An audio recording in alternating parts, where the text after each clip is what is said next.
admins here on the Facebook team.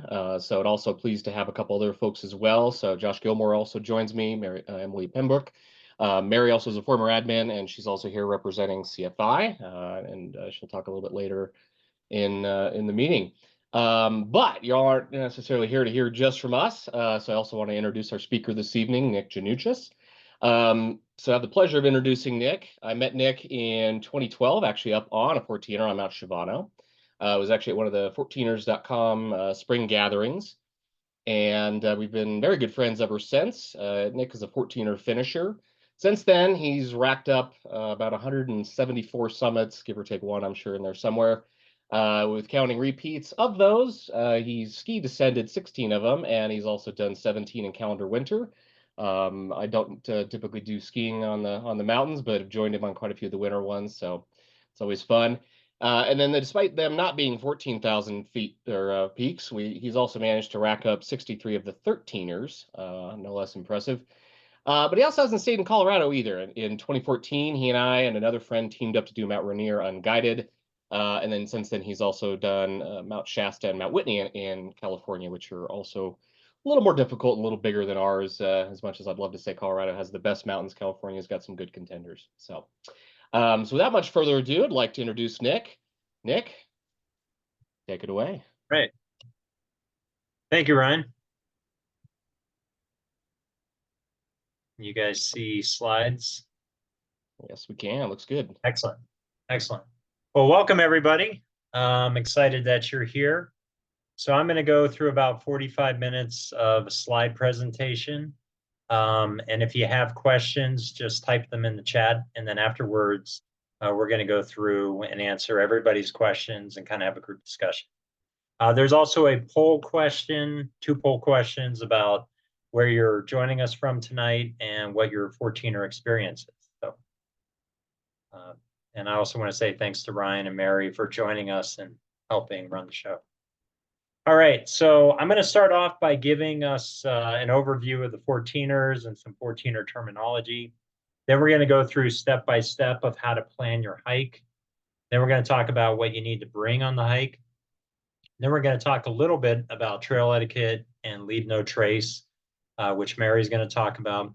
Then we're going to go through a little bit of search and rescue and what to do if things don't go well. And then lastly, we're going to talk a little bit about the 14er community and then follow that up with some group questions and answers. So a little bit about me. I moved to Colorado in 2007. That feels like a really long time ago. And the first summer I was here, yes, you can record. The first summer I was here, a friend of mine invited me to go join him on a 14er. And I had no idea what that was. And so he told me just to bring hiking gear and to wake up early. And I did. And we went and we did Mount Bierstadt. And I just remember being really tired and really out of breath. And then I got to the summit and I just thought, wow, this is the coolest thing ever. I want to do this again. And so from that experience came, you know, more than a decade's worth of new experiences in the mountains. Everything from climbing in winter to going out of state and climbing Mount Rainier to finishing the 14ers to watching my friends finish the 14ers to doing trail work with Colorado 14er Initiative, skiing peaks. And all those experiences started that one day when I just hiked up Mount Bierstadt. So the purpose of this talk is when I think about this guy back in 2007, who really didn't know what he was doing, I try to think of everything I've learned and all the advice that I would like to give him. And that's what I go through throughout this talk.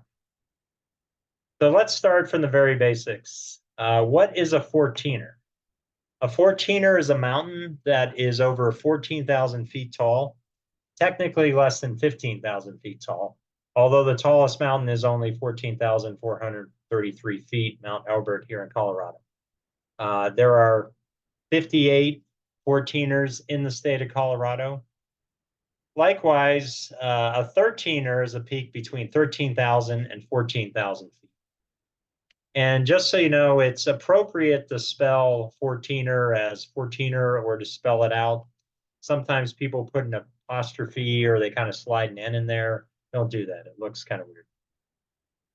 All right, where are the 14ers located? Well, what's interesting is in our surrounding states, New Mexico, Wyoming, Utah, there are no 14ers, but we have 58 here in the state of Colorado. And they're located all across the state. Right now, 56 of them are publicly and free to access, which includes Forest Service lands, Park Service, BLM, and wilderness areas. We're really excited that Democrat, Cameron, Lincoln, and Bras, which were previously closed last year, are now open. So that's some exciting news. Last year, we were down 5 peaks.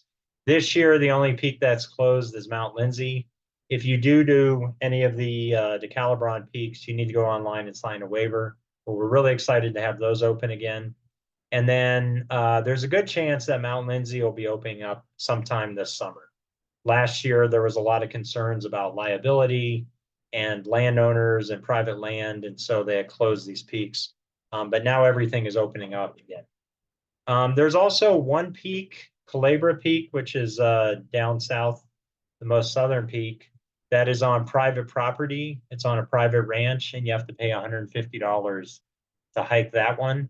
And then we also did have one name change where Mount Evans changed to now Mount Blue Sky. All right. In addition to 58 14ers, we have 764 13ers. And as you can see here, the 13ers are located around all the 14ers. So if you get tired of traffic and the busyness of 14ers, which are getting pretty crowded these days, you can always meander right across the way to surrounding 13ers, which are usually unoccupied. There is a couple major mountain ranges in Colorado that are home to the 14ers. We have the Front Range right here next to Denver and Colorado Springs. We have the 10-mile and Mosquito Range. We have the Sawatch, which goes from Leadville down to Salida, has a number of peaks. We have the Elks out by Aspen. We have the San Juan Peaks down by Lake City and Telluride and Silverton. And then down south, we have the Sangre de Cristos. All right, so let's talk about the type of trails you're going to encounter on 14ers. So each 14er has a class rating system for trails. The easiest trail is a class 1 trail. This is usually a human-made trail, design trail. Here's a couple examples of peaks: St. Louis, Mount Elbert, and Uncompahgre. These are class 1 trails. When we move into class 2 trails, there's actually quite a variation. There are standard class 2 trails and there's difficult class 2 trails. And whoop, didn't mean that. And so the definition of a class 2 trail is basically, it's usually like a loose rock or talus. And on the left is kind of a standard class 2 trail where you can kind of make out where the trail goes, although it's not as clean as a class 1. Then when you get into the class 2 section, difficult class 2 sections, you have a lot of really loose rocks and some loose gullies and some dirt. Then when we get into class 3 climbing, this is actually the lowest level of climbing. And class 3 usually means that there may be like some boulders or some terrain where you have to use your hands and your feet to climb over. It's highly recommended that you wear a helmet on class 3 because of rockfall. On the left is an example of the crux on Wetterhorn Peak. This is right below the summit is the class 3 section. And on the right is Wilson Peak. This is the crux of the route on both of these. And then there's a handful of 14ers that are class 4. And this is when the pucker factor like goes up to 10. These are the hardest peaks. On the left is the Knife Edge on Capitol Peak, and on the right is the Hourglass on Little Bear. These are considered to be the 2 hardest 14ers. They are kind of outside the scope of what we're going to talk about today, but I just wanted to make you aware that there's 5 or 6 peaks that are class 4 to climb. All right, so if we go through and we look at all the 14ers ranked by difficulty, we have 6 peaks that are class 1. We have about 30 that are class 2. Then we have half a dozen that are difficult class 2. And then we have about 13 class 3 peaks and then 6 that are class 4. And so I like to think of it as class 1 and easy class 2 as being beginner peaks. Intermediate could be the difficult class 2s and some of the easier class 3s. And so today in this talk, we're going to focus on the beginner mountains and the intermediate mountains, and we're going to save the advanced stuff for another day. Another thing to think about when you're looking at routes and which peaks to climb is not only the class ranking, but also the type of rock and the quality of rock that you're going to be on. On the left is Crestone Needle, this is like a class 3 section, and this is really solid bomber rock. This is a conglomerate. And on the right is the South Maroon Peak. It's one of the maroon bells, and it's just this very loose shale. And every time you take a step, like, a whole section just kind of moves and crumbles under you. And so sometimes it feels a lot more comfortable being on like a class 3 route on the left than being on a really loose and kind of sketchy class 2 route on the right. So that's something to keep in mind. A couple other terms that I just want to go over is tree line. So if we notice here, there's a lot of trees in the foreground, and then we get to a certain elevation and there are no trees above that. That's known as tree line. And it's a elevation where conditions are too harsh in the winter for trees to grow. And it changes as a mechanism of latitude. In the southern part of the state, tree line's about 11,600 feet, and in the northern part of the state, it's about 11,800. Actually, I reversed that. It's 11.8 in the bottom and 11.6 in the northern part of the state.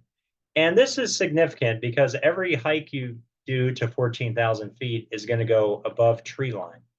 And so that kind of marks the spot where below tree line, you're kind of protected from the weather. You're less exposed. And once you go above tree line, you're totally at the mercy of the weather and lightning and whatever else comes with it. Oh, yes, I forgot one thing. Wilson Peak is also famous in Colorado because it is the mountain on the Coors Light can. And so when the mountains turn blue, that's actually a Wilson Peak on the Coors can that's turning blue. All right, a couple other terms. The saddle is the low point between two peaks. Face, we talked about ridge. Tree line, we talked about that. Along the way of a trail, you're going to see a lot of cairns, especially on class 2 hikes. And sometimes when you get to areas where it's kind of hard to see which way the trail goes, people will build these cairns, which are just stacks of rocks. Or if you're from Boulder, you might refer to them as art.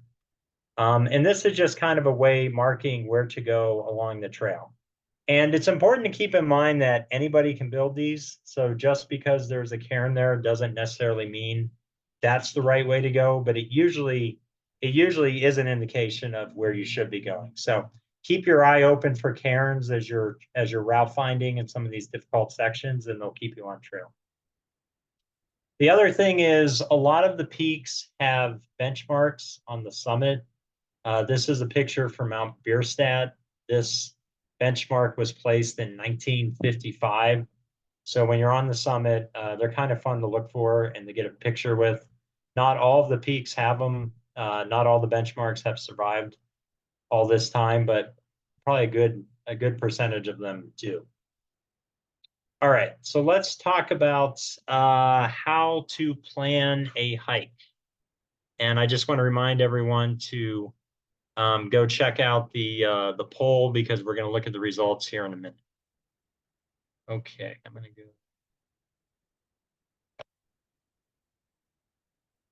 All right, can you guys see, Ryan, can you see 14ers.com?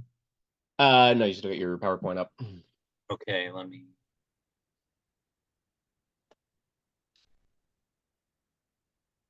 How about now? There you go. Okay, good. So I'm going to walk you through the steps for planning a hike. Everything you need to know has been created and put together for you on the website 14ers.com. Actually, I should talk real quick. Talk about the history of 14ers.com real quick. All right. So the guy on the left is Bill Middlebrook. Bill was the founder and creator of 14ers.com. Bill was a programmer in the 90s at the height of the dot-com boom, where he came up with this crazy idea. At the time, people would place orders using fax machines, and Bill came up with this software that you could place an order over the internet and have it sent to an email instead of a fax machine. And that's why we don't use fax machines anymore. And so Bill sold his idea and his company at the height of the dot-coms and retired and moved out to Colorado to be a ski bum and lived in Breckenridge for a long time.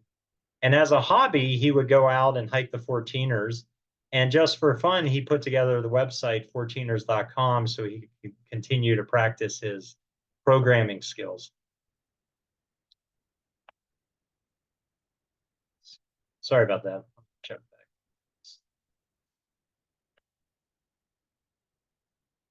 Okay, so Bill has taken everything you need and put it right here together on the website 14ers.com, and it's also available on an app that you can download with all the functionality from the website.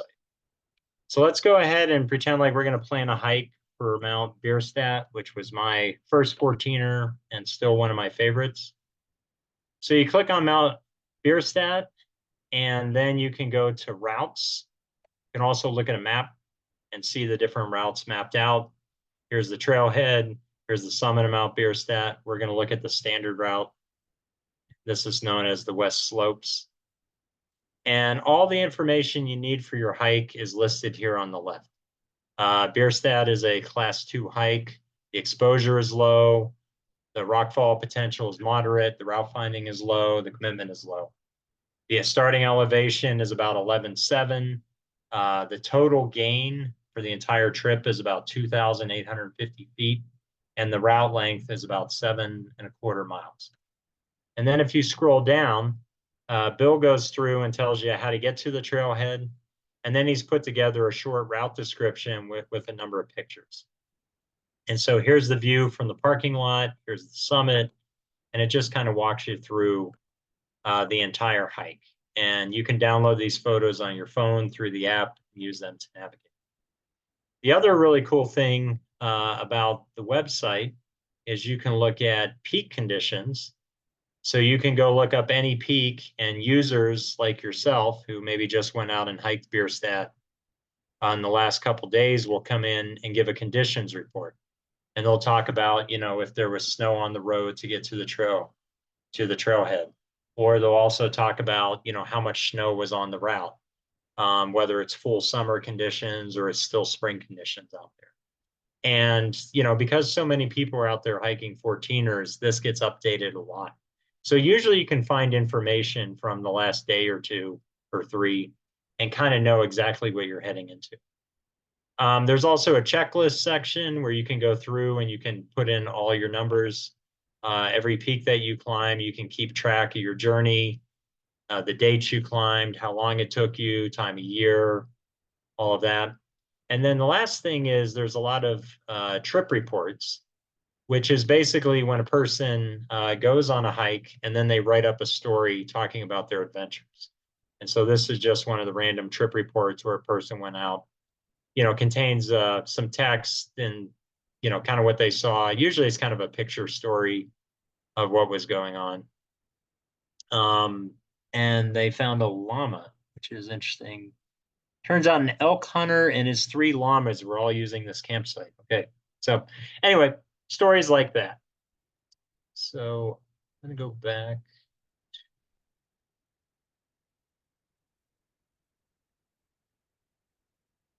All right. So what are good 14ers to start off hiking? So here's a list that I recommend if you're new and you just want to get out for a hike and you want to know where to go. These are some of the peaks that I recommend. Bierstadt, which we just looked at. Rays and Torreys are all in the Front Range and, within an hour drive of Denver. Quandary Peak is out by Breckenridge. Sherman Peak's not far away. Huron Peak, San Luis, and Democrat. And in addition to the class ratings, A couple other things you want to look at is the elevation gain and also sometimes the mileage. You know, if you're a backpacker or a trail runner, you spend a lot of time thinking about mileage. But with 14ers, probably the most tiring and the biggest part of the day is the mileage and the elevation that you gain. So, for example, Quandary Peak is a class one trail, which has about 3,400 feet of elevation gain and close to 7 miles. Sherman, even though it's class two, is only 2,100 feet and 4 miles. So if you were to hike both these peaks, it's likely that Sherman's going to be an easier day just because it has, 1,300 feet less elevation and 2 miles less.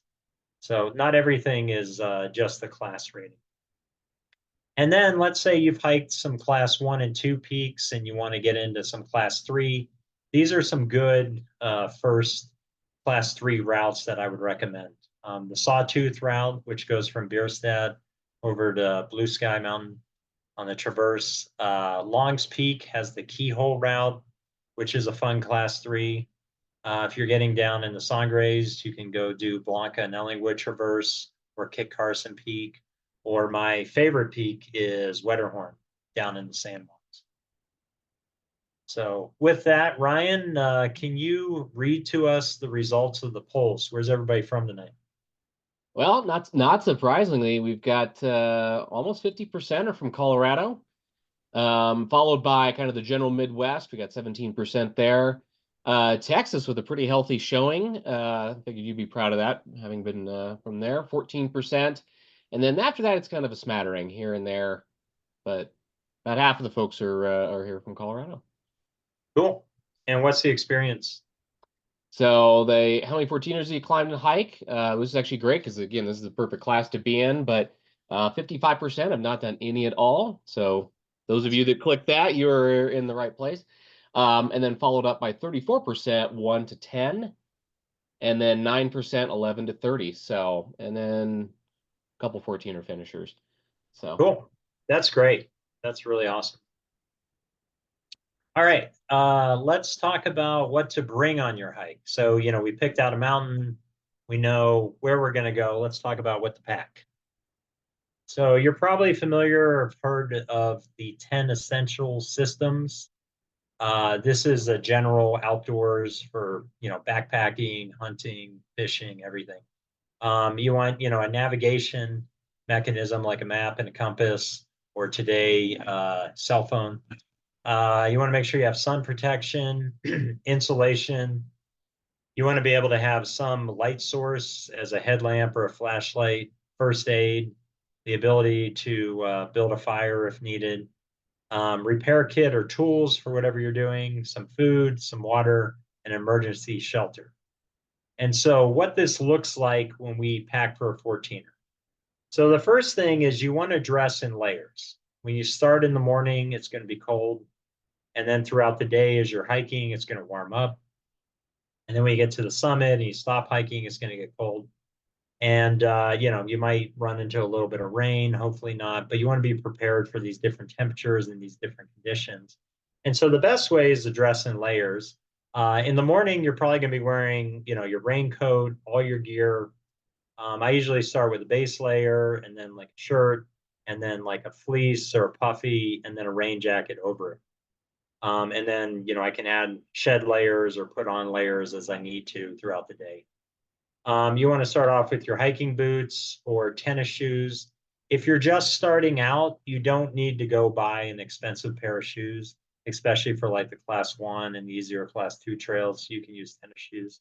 If you really get in the 14ers and you're going out every weekend, you're probably going to want to invest in some good hiking boots or trail runners. But for now, if you're just starting out, regular tennis shoes are fine. You want to make sure and have a hat and definitely sunglasses because the sun can get pretty intense at 14,000 feet and you want to protect your eyes. And then I always like to bring like a ski cap and gloves in case it gets really cold. That's a good way to warm up.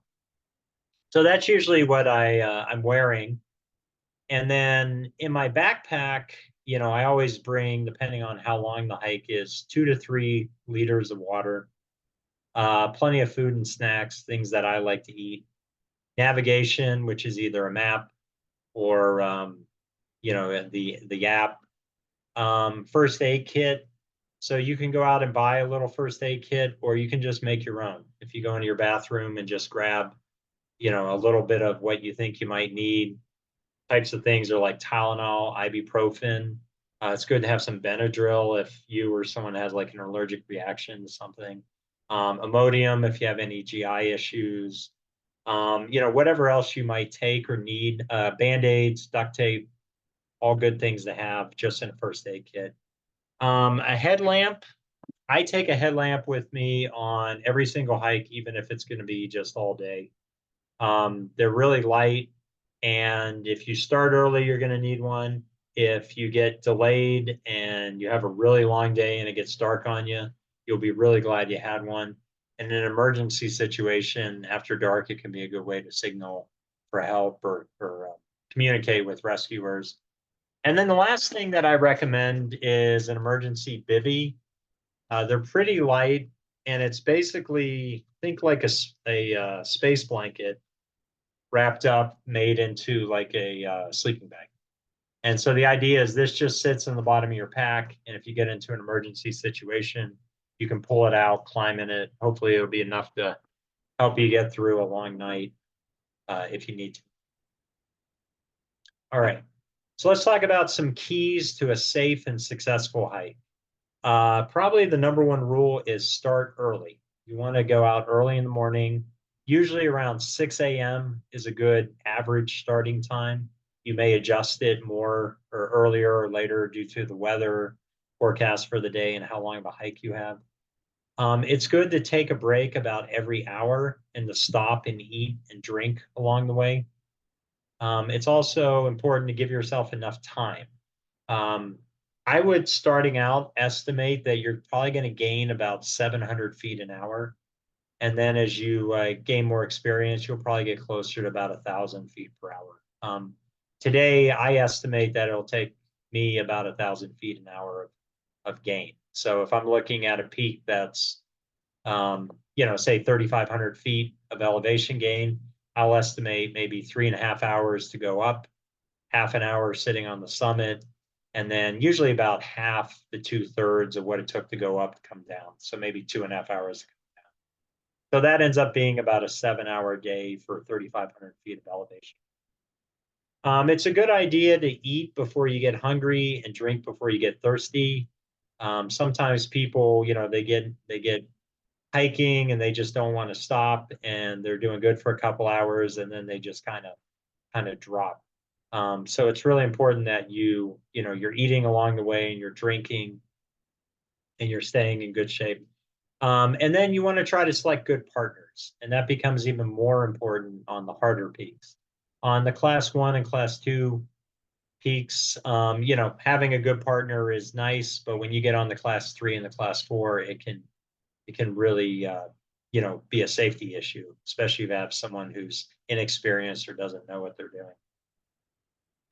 As I mentioned, for navigation, probably the best thing right now is the 14ers.com app. Bill just continues to add functionality to it. All of the GPX tracks are downloadable in the 14ers.com app, and you can also track your own progress. So you can see that you're on route, or if you get off route, you can actually see where you've gone off route, come back, get on route. Another app that I like to use is called Gaia. Gaia has a free version and then a other version that you have to pay for that has more maps. I've used Gaia for a number of years, but at this point, the 14ers.com app is able to do probably about 75-80% of what the pay subscription of Gaia will do. So I think the app is probably the best choice right now. Okay, so with that, I'm going to hand it over to Mary. Mary is a peak steward with the Colorado 14er Initiative, which is a nonprofit that works to build and maintain trails and also educate hikers.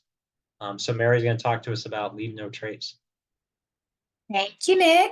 Yeah, as Nick mentioned, I'm a volunteer with CFI. I'm going on year 6 doing that. I'm very passionate about this topic and about keeping our 14ers pristine, but also keeping hikers safe in the process of doing so. And one of CFI's missions, as Nick pointed out, is building trails, maintaining trails. That is one of the primary objectives of CFI. And interestingly enough, to some of you who aren't familiar with CFI, it's actually in a strong partnership with the Forest Service. We take a lot of our direction from them as far as where to place trails, where they should go, where they should not go, the work that needs to be done. So that's a little bit about the organization. And as he said, we are a nonprofit. I am part of the education core. We're called Peak Stewards, and we interface with hikers in real time. We teach classes, and our primary focus is basically outdoor ethics and ecology, because the alpine environment is so deserving of having more people that know it, understand it, and understand the specialness of the area that they're recreating in. So I'm going to talk about just kind of 3 really critical components. There's a lot to leave no trace, and if you've never heard of it, it's basically 7 principles to guide your recreation outdoors in a responsible manner. But just to give a frame of reference as to why this is such a critical and important topic, I want to throw some numbers at you. And this is hiker use days from 2022. We don't have 2023 data just yet. But in 2022, Mount Bierstadt saw 30 to 35,000 hikers, and this is just during 5 summer months. Quandary Peak saw 20 to 25,000 hikers, as did Mount Elbert. And then overall, we recorded and estimated a total hiker use days recorded on all 14ers that we monitor at 279,000 hiker use days.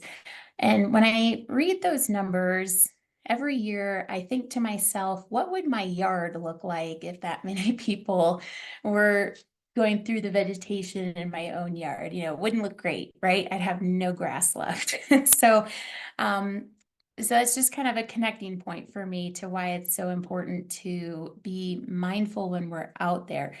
And one of the things about the alpine environment, which starts above tree line, if you recall Nick saying that tree line ends at about 11,800 feet, it is the harshest environment on the planet. And counterintuitive to that, it is also one of the most fragile environments on the planet. And I think a lot of people are surprised to hear that. But the thing about the alpine environment is that all of the plants, all of the animals, like they're intended and designed to withstand what's occurring up there. What they're not intended to be able to tolerate is us and what we bring into it. And so it's important to be a mindful visitor to these places. It takes just a few footsteps to kill an alpine plant. It takes about 100 years for just 1 inch of topsoil to form in the alpine. So like things move really slowly. And unfortunately, there are already areas on peaks like Mount Bierstadt. And as you can see in the first photo that's on this slide on the left side, there are areas that are already destroyed that won't even recover in our lifetimes. And so I think that that grounds me in the importance of this even when I'm out there, because I admit when I didn't know about how important and fragile this environment was, I walked all across all sorts of tundra next to trails, up Mount Massive in particular. And that brings me to my first main point about the first picture on this slide is about staying on trail. These trails do exist for your own safety as well, of course, because the Forest Service has designed them to accommodate us as hikers, but they're also very purposeful in keeping us out of certain animals' habitats and in keeping us off of the vegetation. And so, you know, it seems intuitive to stay on trail, but I can't tell you the number of times I see even experienced people, just casually step off trail to do something and not really thinking about what that could do or what that could do if it's, 1,000 people on a weekend who are stepping into that same spot, right? So, take your rest breaks on rocks, keep your boots on the trail, and that helps keep everything around it nice and pristine. It helps keep, animals happy. They don't feel like they're being too invaded. And I have this saying, if it's brown, sit on down. If it's green, keep it pristine. That helps you remember. And then my second point is a topic very near and dear to my heart, because I think it's a really great one to talk about, and that is our own waste. And I'm not talking necessarily about the trash that we generate, which is always important to take out of this environment, whether it's orange peels, banana peels, snack wrappers, bring everything out with you that you brought in. It's just that simple. But some of you over the past few years have probably seen on the news that even Mount Everest is dealing with significant human waste issues. And we are starting to see this and have been starting to see this become a significant issue around 14ers because of the number of people, and they're all trying to find a place to do their business, and it's just not working out. And so it's important to understand that what we bring into this environment is not natural to the alpine. It's not going to decompose the way you think it is. And it can also introduce bacteria to the environment that are really unhealthy for the animals, really unhealthy for the plants. So it's something to strongly consider. When you're below tree line, a lot of you may be already familiar with a term called catholing, which is still an acceptable practice below tree line of digging a hole and doing your business there. There are specific guidelines, very strict guidelines to being able to do that. So I recommend you study up on that if that's your preferred method below tree line. But above tree line, you just want to be able to pack it out. And to that end, retailers like REI, and you can get these on Amazon too. It's a go anywhere toilet kit, also better known as a wag bag. And you might think, well, that's pretty gross, but it's not. It's a good practice. You get used to it, and it's a great way to be a good steward. And, there's so many stories every summer of hikers coming across other hikers' waste, and it's just gross. So even just for that alone, the wag bags are an excellent tool to keep in your pack. And dog waste pairs really well with this. We have a huge dog waste issue. Last summer, it looked a bit better out there, and I was really happy about that. But still seeing dog bags along the trail. And if you're going to bring your dog, have your dog carry their own waste. I think that's the best idea I've heard from any dog owner is just have the dog carry their own little pack, keep their waste in there. And please do not drop dog poop bags by the trail, because I guarantee you after 6 hours of exhausting hiking, you are not going to remember that that's there. Or you might not even know which one is yours if 20 other people have done the same thing. So that brings me to my third point, which is specific to dogs. Many of you may be considering bringing your furry friend on these peaks. And while that is fine and good, mainly on class 1 and 2, the dogs are visitors to these environments too. The animals in the alpine, they are not they view dogs as a predator because they aren't familiar with dogs, right? Dogs don't occur naturally in the alpine. Pikas can literally be startled so much that they have a heart attack and die on the spot. Pikas, the animal that's in that third picture there, it's a cute little furry potato. And ptarmigans rely on camouflage. So they'll stand there thinking the dog can't, hey, I can't be seen, but not knowing the dog can sniff them out. And unfortunately, we have even had trail crew members who have seen dogs go after animals. So to that end, please keep your dog on a leash so that you can always keep them under control. Leashes are required in wilderness areas, so you want to be mindful of that anyway, but it's just a good practice. And I would advise doing that even for the safety of your own dog, because there have been unfortunate encounters of dogs with larger wildlife on peaks. But also, there was, a couple examples. The famous rescue of a dog out of avalanche terrain last winter, I believe it was, off leash, went over the side of a cornice and down it went. I have personally rescued a dog out of a boulder field on a peak after it went chasing after a marmot, and it didn't have the owner voice recall, went out the window. So it's something to be very mindful of, to just be wary of bringing your furry friends into this environment, being mindful of their safety, but also the good of the animals there.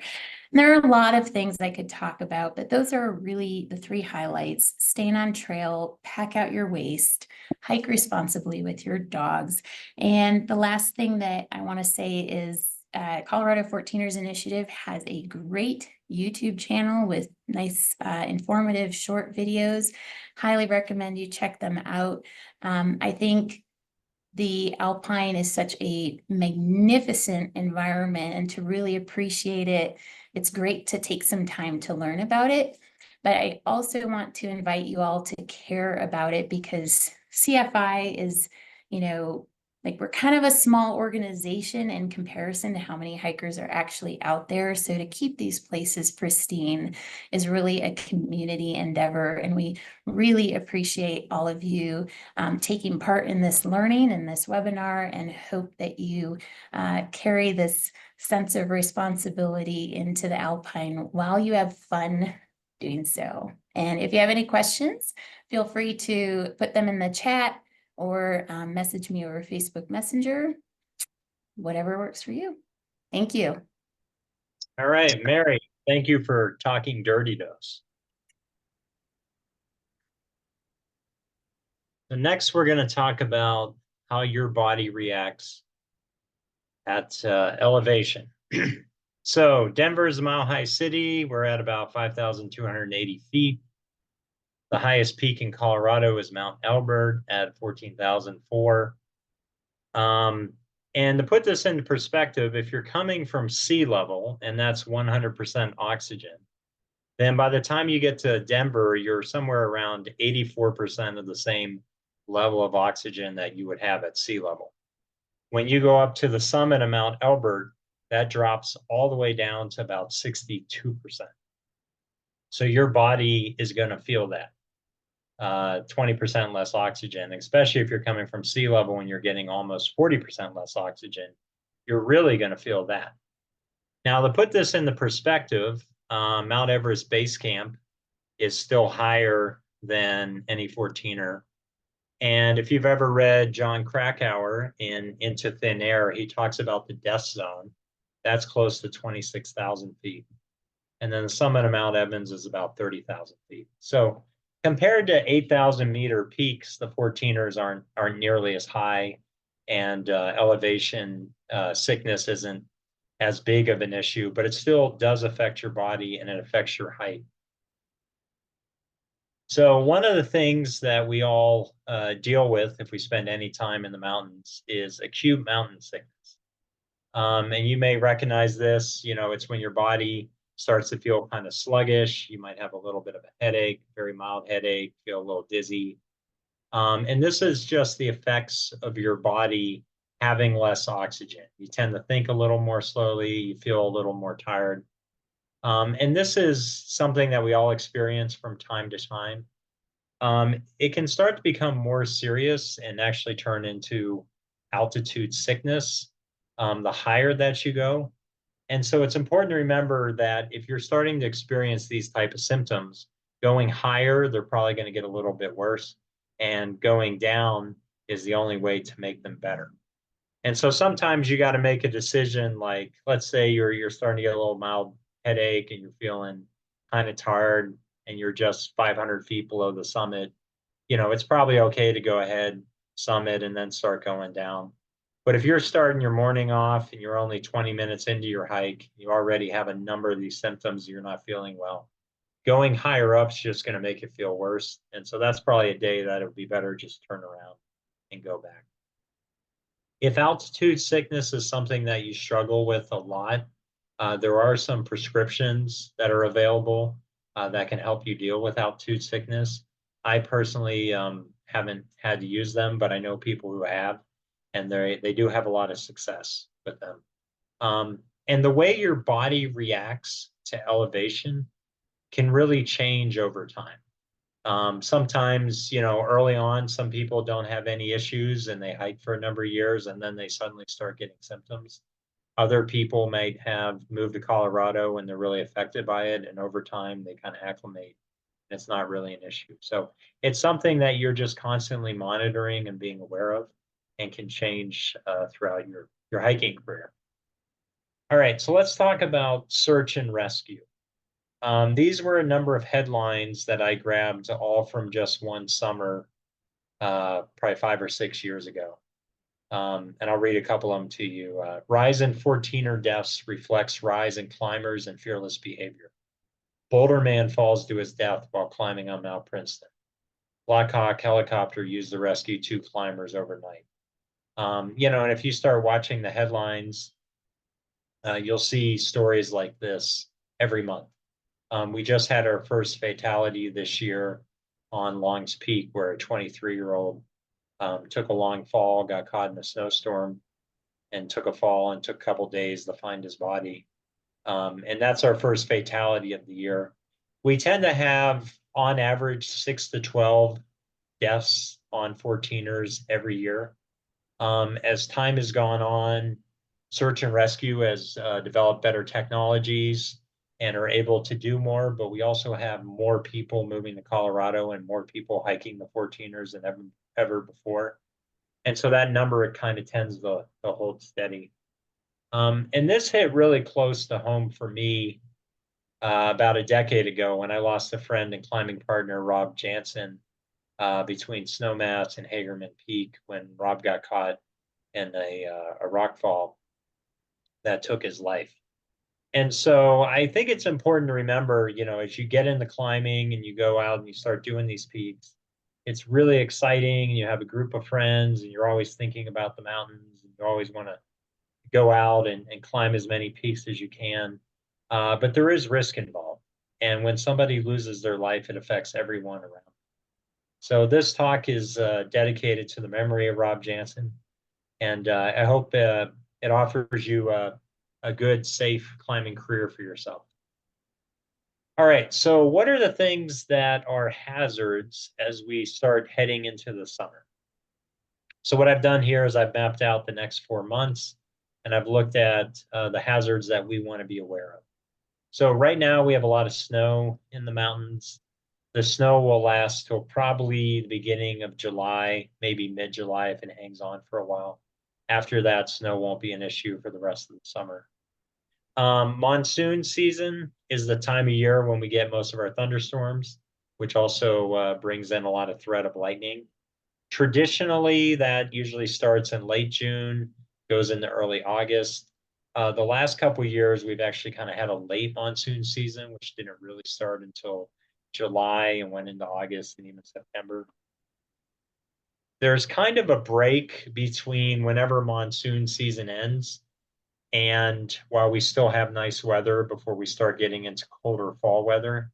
And that's actually a really good time to do some of the longer, harder peaks because you can have really nice all-day forecast. Okay, lightning is always an issue, but particularly during monsoon season. So the typical cycle is that the mornings will be clear, thunder clouds will start to build throughout the day, and then a thunderstorm will move in the afternoon, and that brings a risk of lightning. And then other dangers that are there throughout the year are, exposure, taking a fall, having rocks fall down on you, either kicked by someone else, or getting caught in a rock slide. And then, getting off route, losing where you are, poor navigation, and that makes you more susceptible to rock slides and to falling. So let's talk about snow. The graph on the left is actually taken today. This is the Colorado snow water equivalent, which is a measure of how much snow is in the mountains right now. This black line is where we are. This point right here at the end of the black line is where we are today.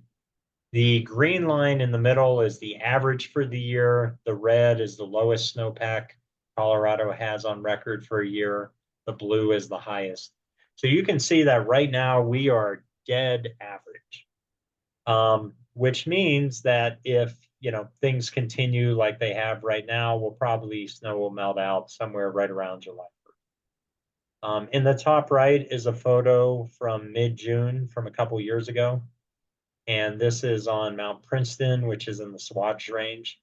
And so what we can see here is that, in the far part of the picture, the trail is almost all snow-free, but there are these big snow paths that you have to cross.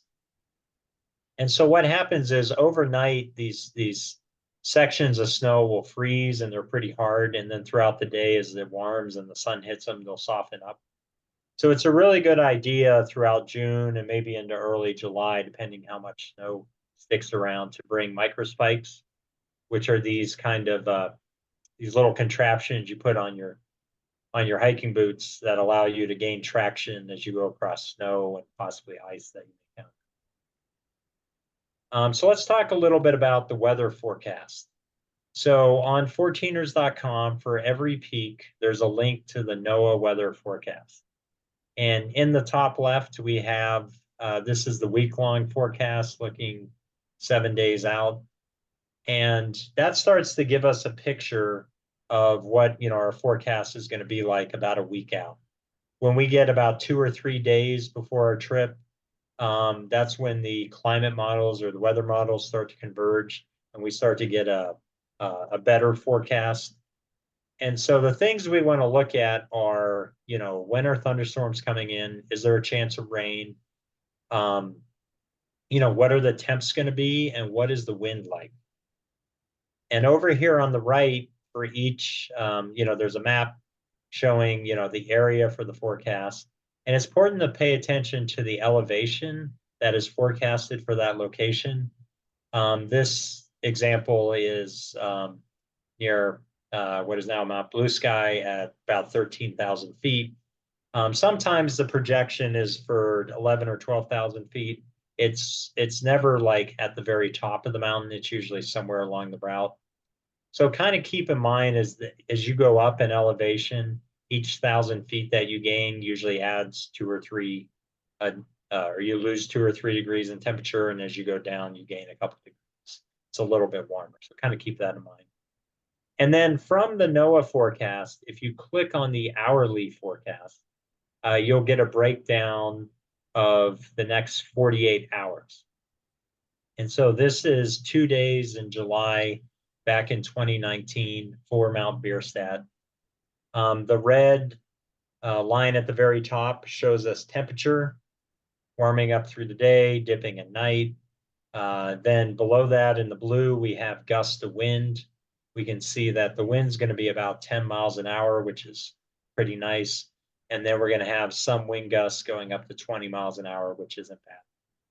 And then at the bottom here in the green and the red, this shows us rain and also thunder, which can bring lightning. And, what we see when we look at these next couple days is the first day, there's no chance of rain or there's a 0 chance of rain, which does not mean that it can't rain. It's just not likely. And the chance of rain will there'll be a slight chance starting about 10 a.m. Then at 11 a.m., we'll have a chance of rain. And then starting around 1 p.m., rain is likely. On the second day, we have a slightly better forecast. We don't have any rain projected before noon. And then at noon, starting at noon, we have a chance of rain. So, you may have the best hiking itinerary. You may be in great shape. You can have the best partner. But in order to have a successful hike, you need to have a good weather window. And so what you want to be looking at is what is the time that you're going to be on the mountain before these storms move in. And what I would say here is the second day provides a better weather window because you're not going to, they're not projecting storms until possible storms until about noon. Where if you were to go the first day, you could still go out and hike, but you'd want to start earlier. You'd want to move your weather window, your hike a couple hours sooner. So you probably want to leave at, maybe 4 a.m. instead of 6 a.m. to accommodate for those thunderstorms that might be coming in earlier in the morning instead of later in the afternoon.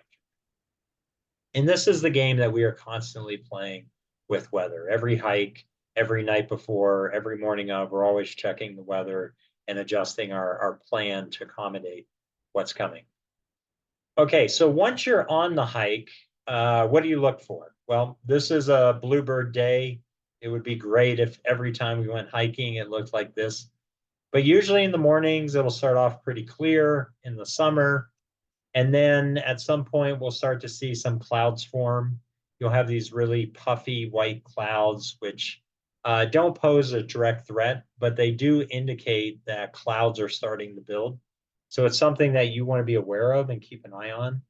And then over time, these clouds will start to consolidate into thunderheads.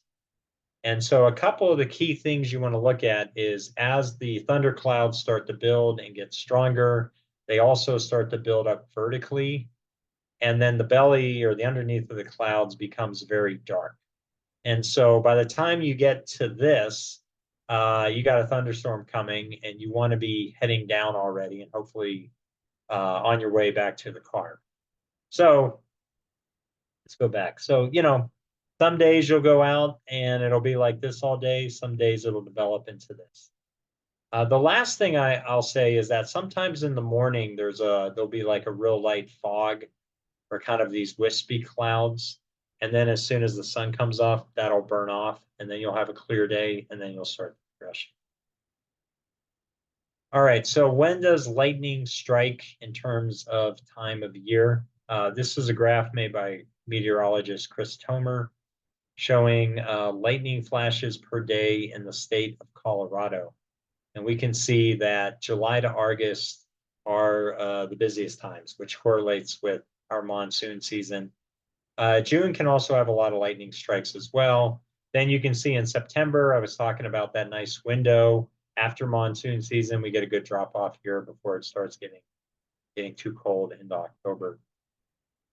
Time of day when lightning is likely to strike. This is a graph of deaths in Colorado by lightning strike at the time of day. And you can see early morning, there's been, very few deaths. And then starting between noon and 5 p.m., you have over 200 fatal lightning strikes. And so this really highlights kind of what we're going for here. We want to get up and down the mountain really before noon to get out of there.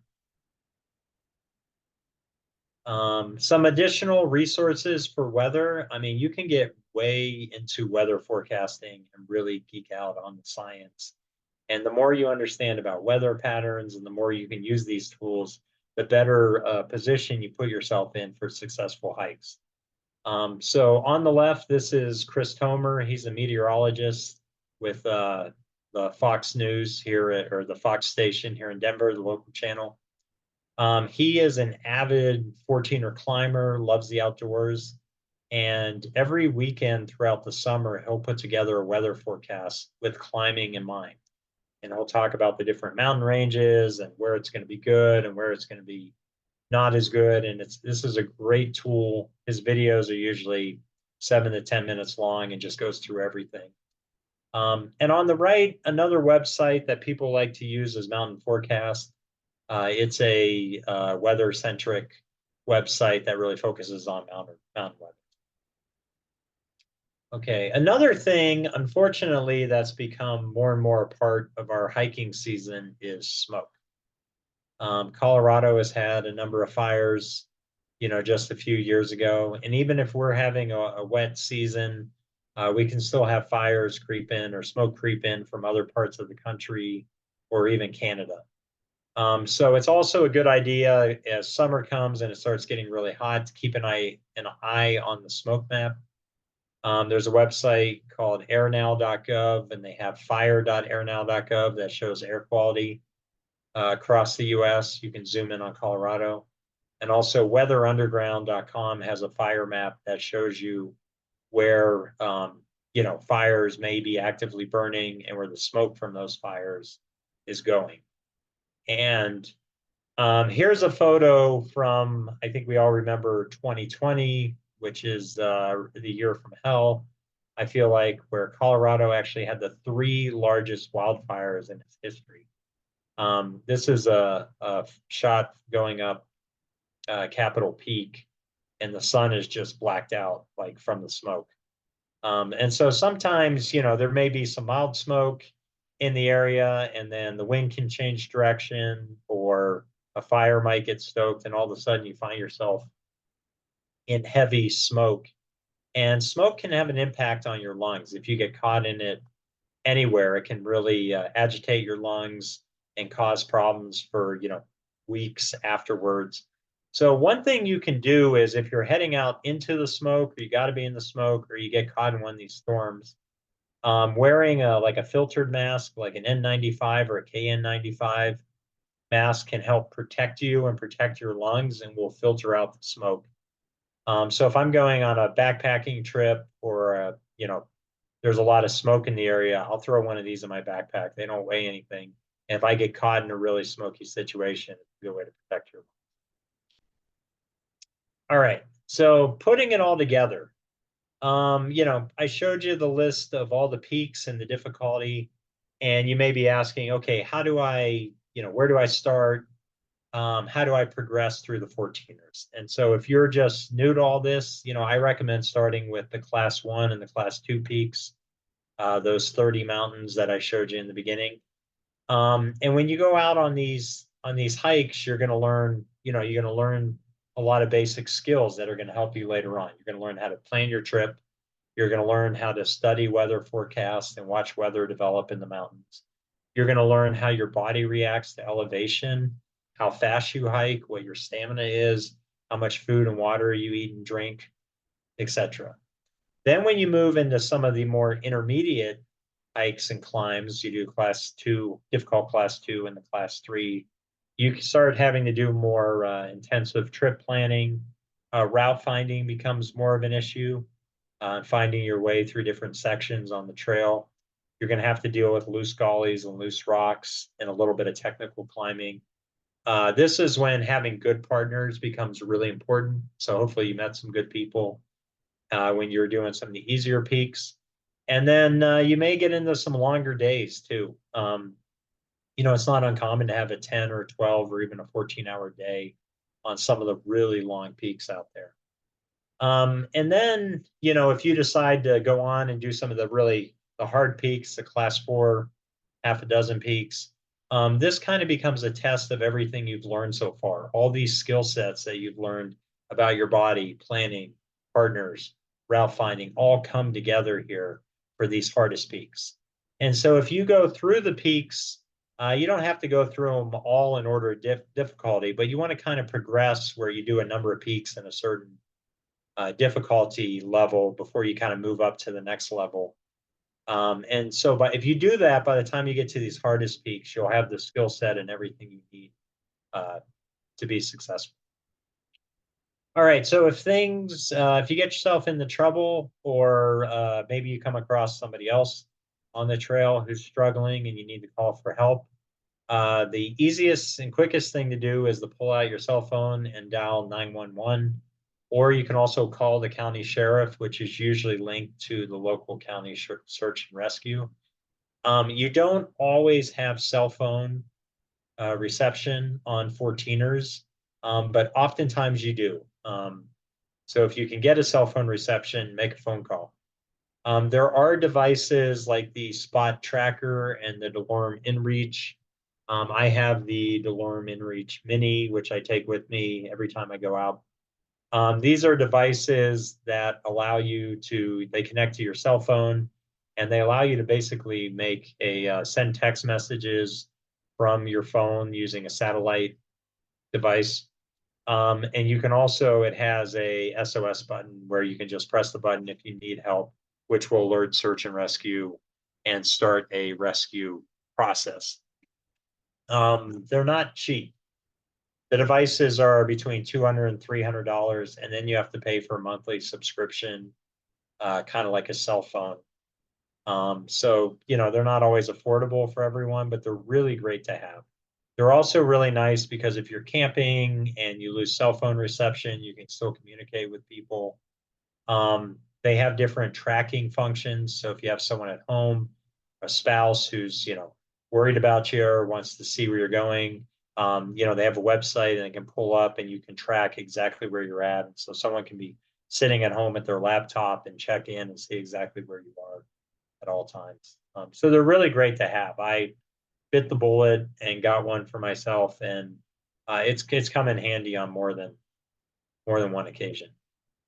And so if you do have to call for help, there's a couple of things to remember. The first one is that you know, you're going to make a call or you're going to alert search and rescue, and it takes time to mobilize a rescue. It's not like calling an ambulance that's going to show up at your house in 5 to 10 minutes. Search and rescue has to mobilize. They have to put together a plan. They have to figure out how to get to you. And so the more information you can convey to them about where you're at, you know, what your injury or what the injury is, what you need, what the conditions are like, is going to help them put together a plan to come find you. They also, it does not happen quickly. It can take hours to days to get out and to rescue someone. If you're lucky, you might be rescued by a helicopter. There are two types of helicopters that are utilized by search and rescue.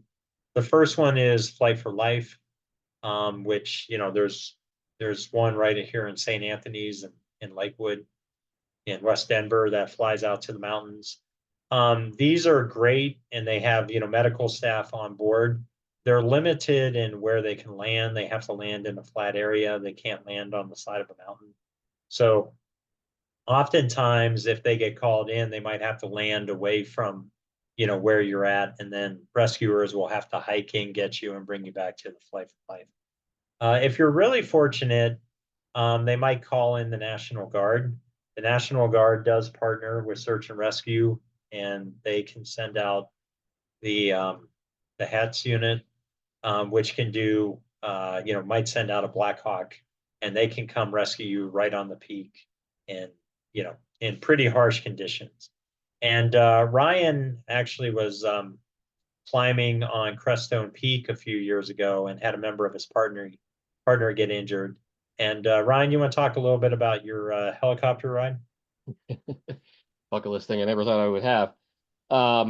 Yeah, no, and a couple things to echo what Nick was saying. You know, if you do have to call for rescue, that was one of the biggest lessons that I learned with that process is that it's not quick. And between the time that the accident happened, we realized we had a problem and weren't going to be able to get out of there. And this was on the peak, almost exactly 10 years ago now, actually coming up here pretty quick. Full snow climb.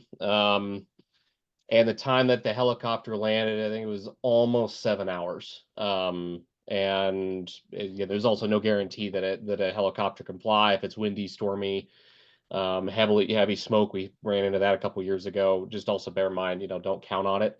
Oftentimes, you know, you may end up having to get evacuated by, you know, a group coming in and carrying you out. So, you know, if somehow they can, it's amazing. Getting to see a Black Hawk land at almost 13,000 feet is pretty impressive. And like Nick's photo there, I mean, these guys are top notch, and they're able to do it. It is, thankfully, they don't charge for it. It's training for them.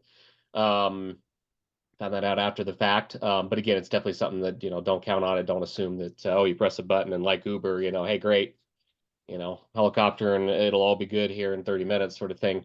So I think that's kind of the biggest thing to take home is that, you know, this can be an option. It's an amazing option if things work out, but, you know, definitely not guaranteed. Thank you, Ryan. Mm-hmm. All right. So probably the best thing you can do is if you do get into trouble and you need to be rescued, is to start the search and give information. And this starts before you leave the house. Every hike I go on, I let somebody know, whether a friend or a roommate. I leave them just a quick itinerary of what my plan is. So here's an example one that I just wrote up. So let's say today on May 23rd, I guess we want to go hike today because it's already end of the day, but we'll say tomorrow we go out and we're going to go hike. Where are we going to go? We're going to go Mount Bierstadt, do the West Slopes. That was what we looked at.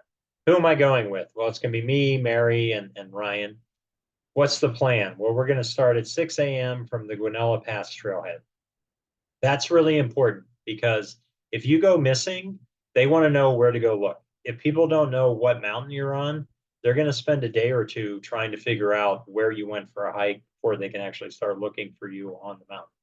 So telling them we're going to park here, we're going to start hiking here, that's really important. The plan is to proceed to the summit, and then we're going to be back at the car sometime between 11 a.m. and 2 p.m. And then this action item is important also. If you haven't heard from me by 7 p.m. on Thursday evening, make a phone call. Obviously, try calling me first. And if you can't get a hold of me and I'm not there, then call the sheriff. What's going to happen is sheriff will alert search and rescue. Someone will go to that trailhead, and the first thing they're going to do is they're going to see if your car's there. If it's 7 p.m., it's getting dark, and your car's still there, then they know that you're still up on the trail. If your car's not there, then they're probably going to, they're going to suspect, they're going to ask if you could be somewhere else, etc. So this is really important. And especially, I think, for younger people, they are not in the habit of doing this as much. I certainly didn't when I was younger. You just kind of go do what you want when you want. But this is really important that when you're about to go do a hike, that you just let somebody know where you are and where they can find you if you don't show up again. All right. So that about wraps up my slides. I did want to mention, I forgot to mention during the talk, is there's one other book out there. It's called Colorado's 14ers from Hikes to Climbs, and it's by Gary Roach. And this is similar to the information that you'll find on 14ers.com. It actually has a really nice write-up of all the peaks and all of the routes. It's a little too heavy to carry in your bag while you're hiking, but it's a great reference and second source. And a lot of times when I was planning a new hike, I would do all my planning on 14ers.com, but then I'd read kind of a second perspective on the peak and route and what to watch out for. So I recommend this book. There are a number of 14er.com events that take place. We have a ton of happy hours that used to happen. We used to have them every single month. And then since the pandemic, they've kind of happened every probably 2 or 3 months. But Denver has happy hours. I think we got one coming up next month. Ryan has hosted the Boulder happy hours for a number of years. Colorado Springs has actually, I think, had the most lately. You guys have been getting after it. Mary lives in the Springs. I also wanted to mention that we got a group getting together from 14ers.com, joining the Colorado 14er initiative to go do trail work on Mount Harvard next month. And so if you're interested in getting out and helping build some trails and swing a sledgehammer at 12,000 feet, hit me up, send me a message, and I'll tell you how to get signed up. We'd love for you to join us.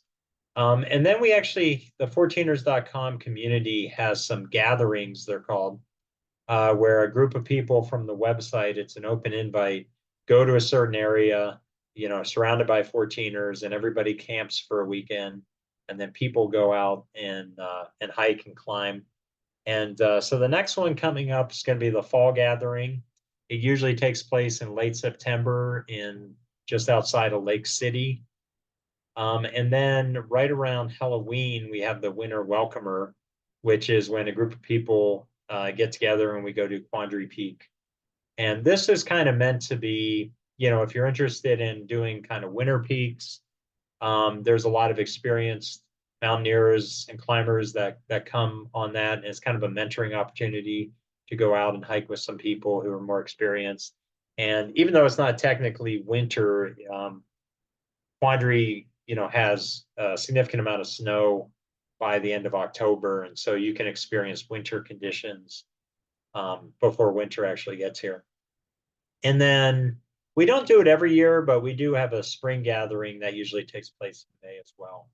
We didn't have one this year, but we did last year, and that usually involves more snowshoeing and skiing of 13ers and 14ers.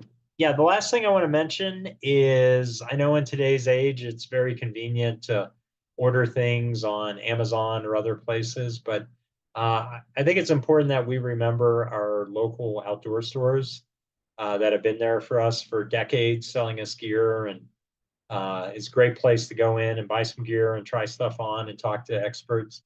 And so 3 places that I've given this talk in the past in person before Zoom took over our lives was Neptune Mountaineering up in Boulder, Bentgate right here in Golden, and Mountain Chalet down in Colorado Springs. These are awesome outdoor stores that will get you set up with whatever you need for the mountains.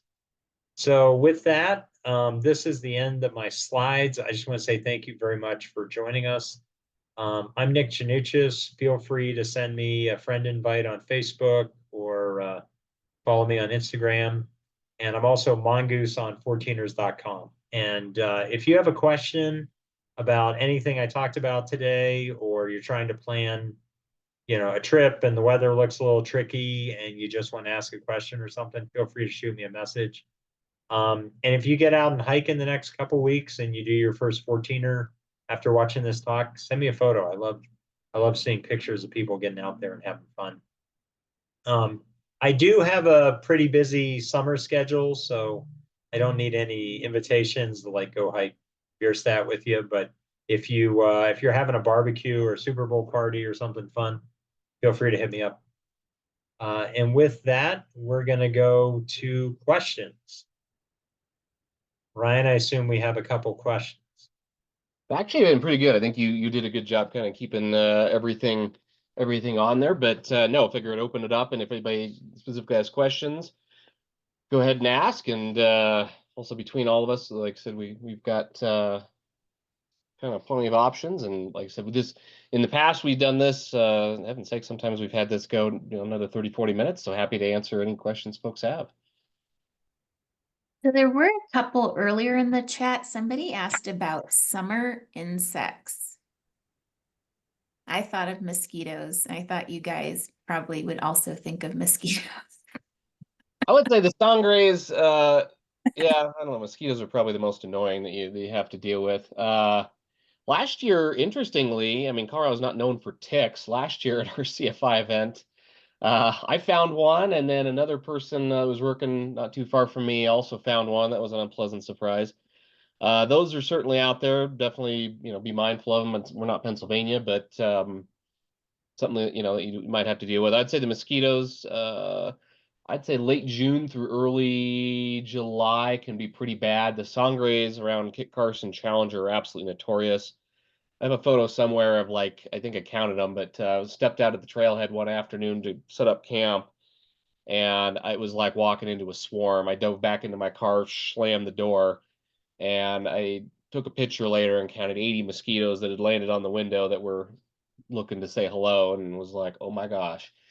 I've heard some similar reports down there almost every year, so your mileage may vary on that one a little bit, but for the most part, I'd say those are probably your 2 biggest things that you got to worry about. Other than that, as far as insects go, there's not really. Mosquitoes are more of an issue when you're camping. When you're hiking, especially early morning, they're not usually too bad. And once you get up above tree line, you're not going to see any mosquitoes. So, but if you're going camping in a swampy place in late June, early July, you're probably going to see some bugs. We don't want to scare everybody off, Ryan. And then there was another really good question.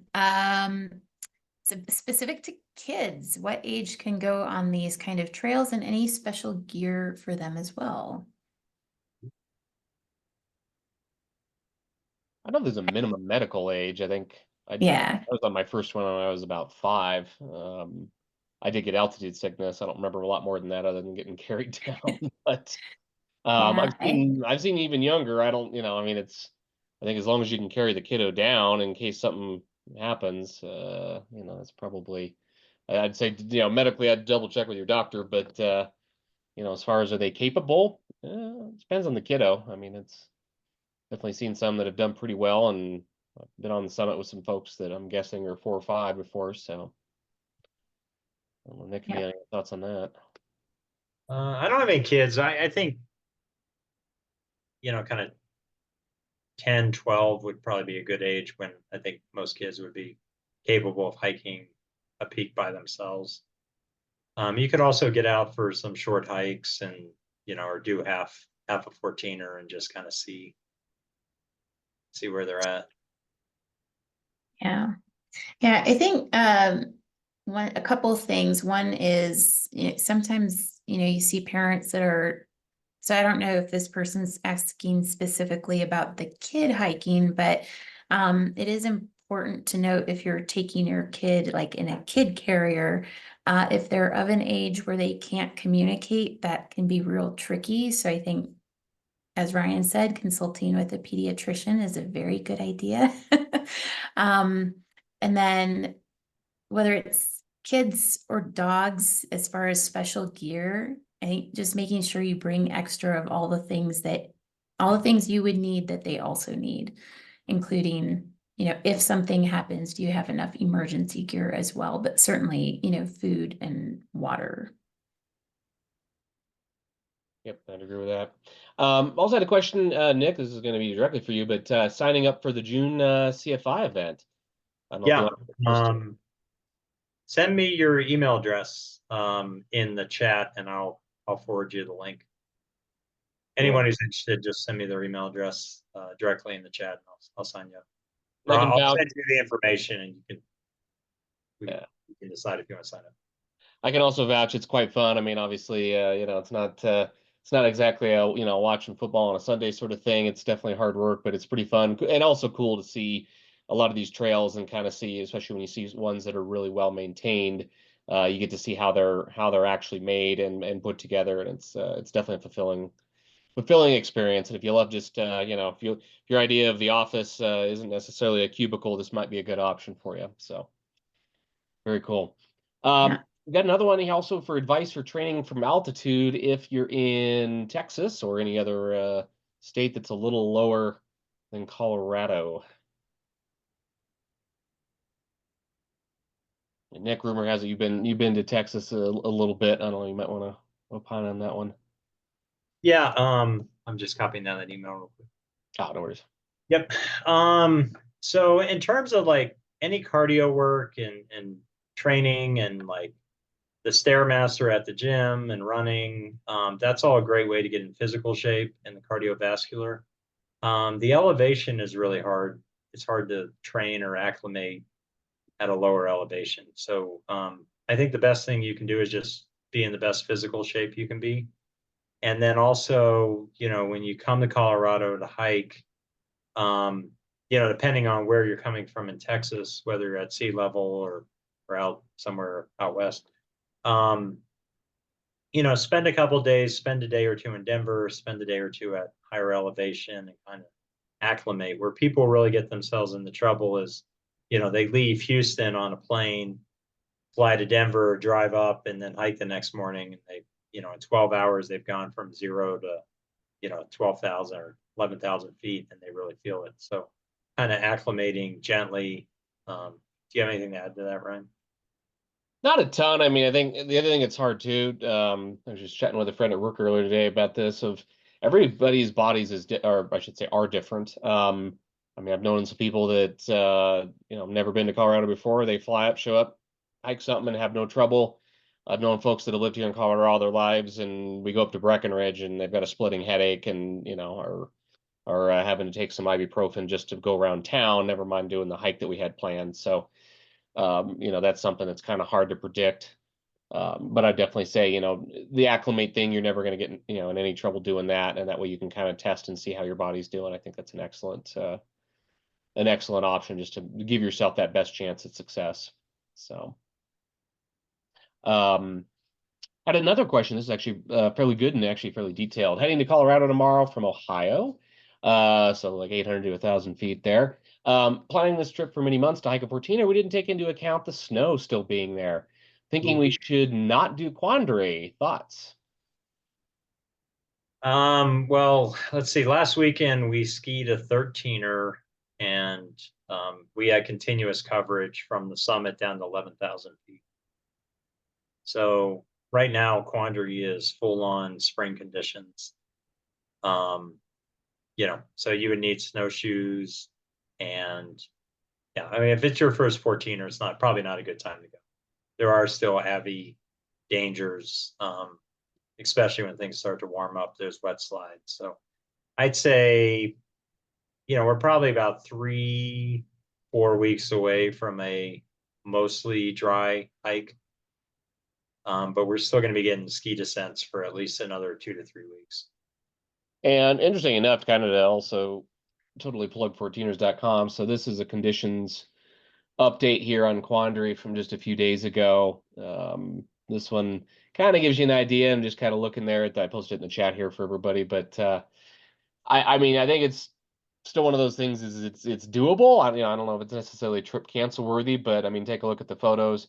It's definitely gonna be a little more challenging. It might be one of those things you come out, check it out, and just kind of scope it out for scouting. But the really big thing that our search and rescue teams here, this time of year, you'll see them posting about a ton, is people underestimating what happens in the morning. Nick was talking about that the snow in the mornings will freeze solid. And I've absolutely had this happen early on in my career, and have had some of the worst days in the mountains due to this. But you can be walking, whether it's with snowshoes or no snowshoes is even worse, but walk on like across a big meadow of snow. It's frozen solid, very supportive, no problem. I mean, it's just like walking on dirt. A couple hours later, you're coming back down that same area, and now the sun's been hitting it for a few hours. You're on 6-7 feet of snow. You don't realize it, but you're on a lot of snow. That snow has the consistency of a snow cone, and every step you take, you sink in up to your torso, and then have to crawl out, try to step again, sink in. I had one particular trip. It took us about 6-7 minutes to cross this little meadow, and the sun was just coming up, nice and frozen. It was just, walked across it, didn't even think about it. On the way back with snowshoes, it had been a really warm day. It took us almost 2.5 hours to get back across that same section. And that was literally because every time we stepped, we just sank right into our torso, sometimes even a little higher, crawled out, fell in again, crawled out. I mean, it was absolutely exhausting. And the term we use in mountaineering is post-holing. It can be absolutely miserable, and a lot of folks end up getting into that, exhaust themselves, get soaked, and then have to call search and rescue. So just definitely be mindful of that it's a real thing. So I wouldn't say necessarily cancel your trip, but definitely be mindful of what you're coming out to, and that the snow will be here for a bit, would be my thoughts. Yeah, and I would say there's still a lot of great stuff. I mean, there's a lot of the weather is like 80 degrees here in Denver, and there's a lot of nice stuff that you can do below 10,000 feet that are great hikes. Yeah, and below it's a lot of that's melted out. So there's all stuff you can do too that's a little lower. And hey, go take a look at it, and at least if nothing else, you're kind of ready to go for next time too if you aren't comfortable in the snow. But definitely don't underestimate it. As I said, I made that mistake, and it was one of my worst days I've ever had on a mountain. So it's not to be underestimated. Yeah. I want to jump in with something. I got a direct message about this, and I think it's a very worthwhile comment. Going back to emergency devices like the InReach, the Spot, and all that. So a lot of you are going to hear and see more and more that certain versions of the iPhone, certain models of the iPhone have a satellite to text emergency services. I think the important thing to note about that, a very key difference, is you can only message emergency services through that functionality. You cannot message your friends, your family, anything like that.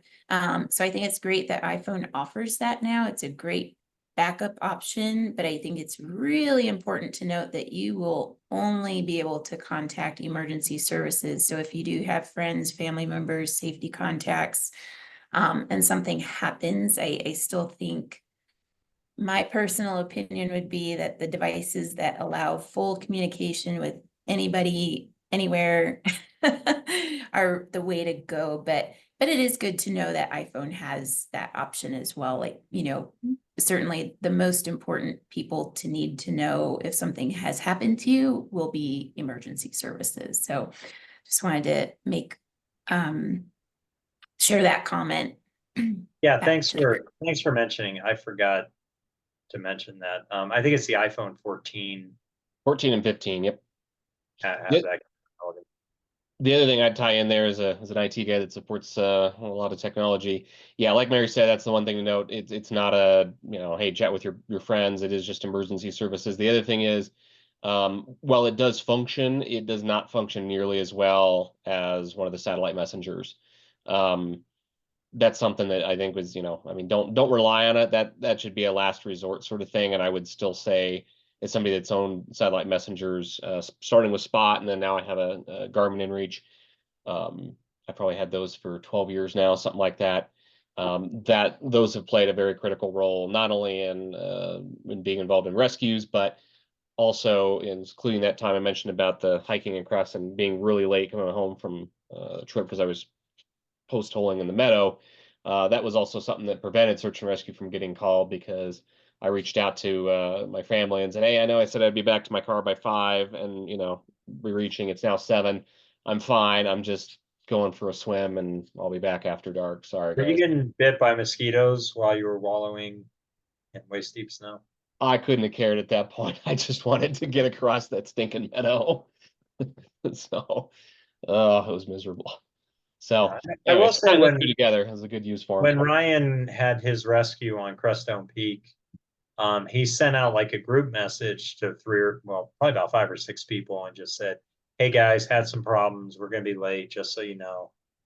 And then he sent me a personal message, and then I was able to his parents were kind of freaking out a little bit because they knew something was going on. And so I was able to actually call his parents and talk to them and kind of give them an update on what was happening. Hey, Ryan's fine, but had a teammate that took a fall, and nobody's. Yeah, I was able to kind of brief them, and so it's kind of nice that you can do like all those things. And I was helping Ryan, like I was looking up like what the weather forecast was and conveying information back to him, and trying to figure out like all the different pieces that he was going to need to get out of there. Yep. Yeah. So again, super helpful. That was absolutely critical. And then we've had, and even since then, I mean, I've run into several folks where they've needed a hand, or I can't contact somebody, and I've been able to say, hey, if you know their number, I can text them real quick. It's definitely something that's very worthwhile. It's definitely rely on that, the phone aspect of it. The phone should be literally if, hey, you dropped your Garmin in a creek and it floated down and then something happens. Okay, well, the phone will work. Let's try the phone. It should be a backup to the Garmin or the Spot, really. Mm. Yeah, one more comment from somebody was that also emergency, if you do an emergency call, it will alert your emergency contacts, but not give them information. So you could cause panic for all your emergency contacts. Good thing to note. Let's see here. So I also had another question here talking about used to hiking mountains there in New Hampshire, extra training for easier 14ers. I don't know, Nick, what are your thoughts on comparing New Hampshire to, because you got the presidentials there, I believe, if I remember correctly, those top out Mount Washington, 6,200 feet, I think. You might be able to correct me if I'm wrong there, Gabriel. Yeah, I have not hiked in New Hampshire or anywhere, so I honestly don't know. I assume they're probably class 3 and probably very technically comparable to some of the 14ers. That sounds fun. Maybe we should take a road trip, Ryan. I can make it work. Get outside of go Do you east. know anything about it? I don't know a ton. I would imagine, I mean, altitude wise, I think that's going to be probably the biggest difference as far as, training. But like we talked about earlier, that's one of those things that sometimes it's going to be hard to directly impact. But if you're doing a lot of cardio stuff, that's always going to help.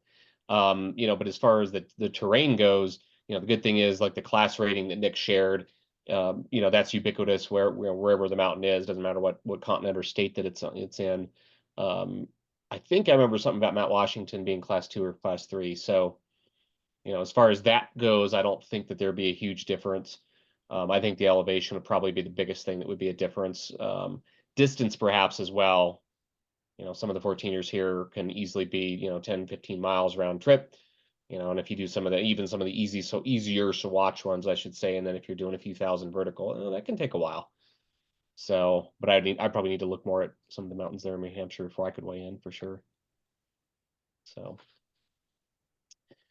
we also had one here: trail runner sufficient for Quandary and Decalibron in July. Your thoughts, Nick? I know you're I'd not a say, groundhog, but again, kind of check those snow totals, but I'm a big trail runner guy. I think you could pull it off. You might get a little wet, but you know, that should be fine. And then micro spikes are probably still a good idea. the one thing I'd add that's kind of cool, just since I was kind of doing this earlier, so 14ers.com, one of the nifty things you could do, you can go see the peak conditions. And obviously, most of the time, people are looking at those, you know, from a couple of the recent days. But these reports go back 10, 12 years in some cases or more. Go take a look at the condition reports, or sorry, conditions updates for previous years around the time that you're going to be here, and look at people's photos. And generally, that'll give you a pretty good idea. Like Nick said with the snowpack earlier, you know, we're having a very average year, you know, not a high snow year like we had with 2019, where we had, I mean, just excessive amounts of snow everywhere. Nothing was melted out until August. Or low snow year where everything was melted out by May. And so that usually will at least give you a good idea. And since we're having a pretty average year, you know, even last year might be a good one to look at some of those conditions updates, and that'll give you a good idea. But I'd probably guess you're good.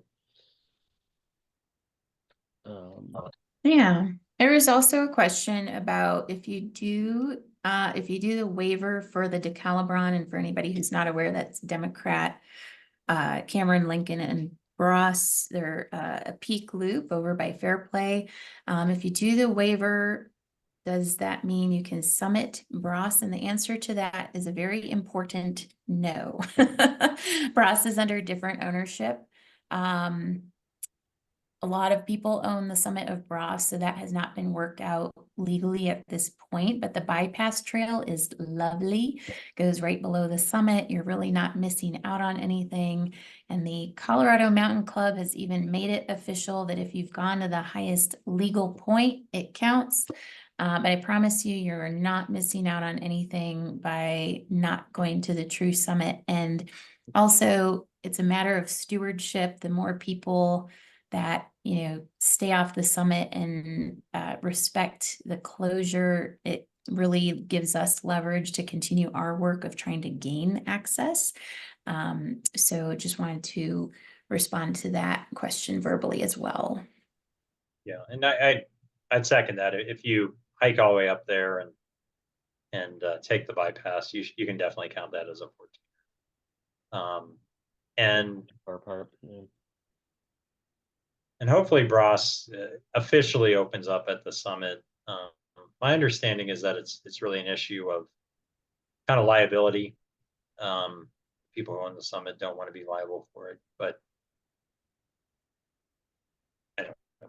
I'll just leave it at that. Well, yeah, and we also had some legal changes this year too that go into effect, and hopefully that will help. But that was fairly recent, so some of the folks that are the landowners may not have had a chance to be able to look at that and see if they feel comfortable after the law change that we had that was untouched for a long, long time. So yeah, that one I'd say TBD, and hopefully it will open back up. It's been closed for a number of years, and you know, again, like I said, of all the mountains out there, Bross is definitely one of the less memorable ones. So, like I said, not to ever discourage anybody, but you're not missing a ton. It's They created a 14ers.com playing deck of cards, and Bross is the Joker.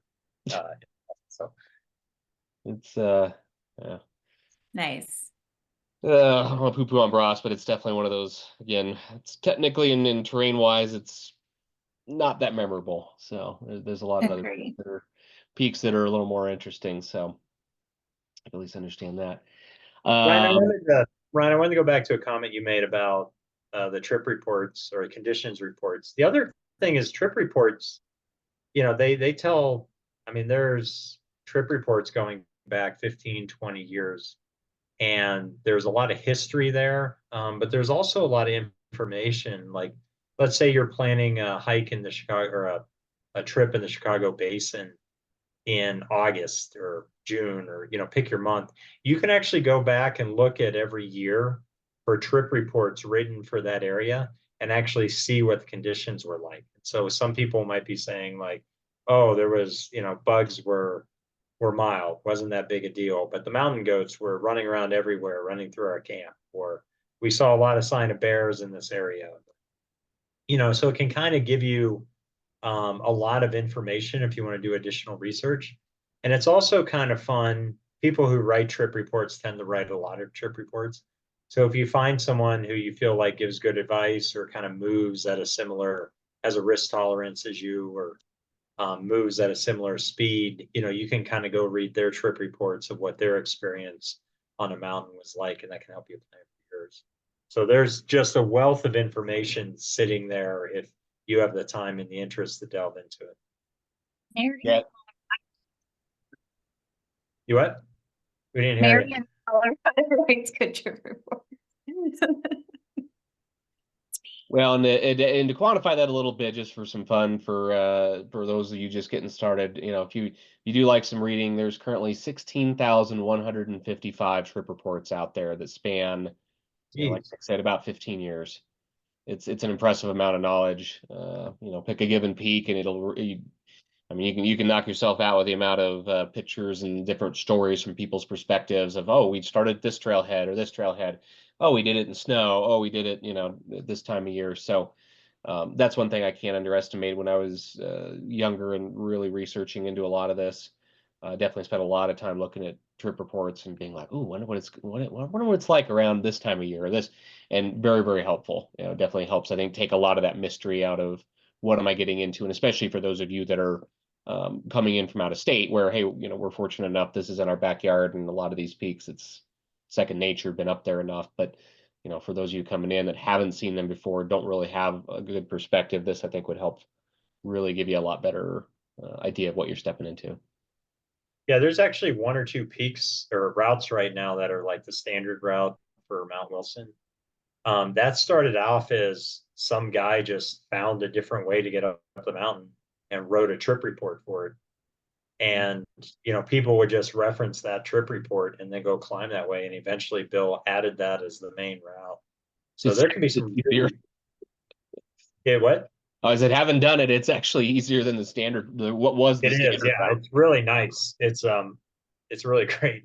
And also like camping suggestions, or like I like to do a lot of fly fishing. And so in my trip reports, I always talk about, hey, we camped at the lake and I caught cutthroat trout, and information like that you might not find other places. Yep, it's definitely a good thing to have there. Oh, here's a next one. Here's kind of fun. What are Nick, Mary, and Ryan's favorite peaks? Nick, you're up on that one first. I really like Wetterhorn Peak. It's down just outside of Lake City. It has everything I like. It has solid rock.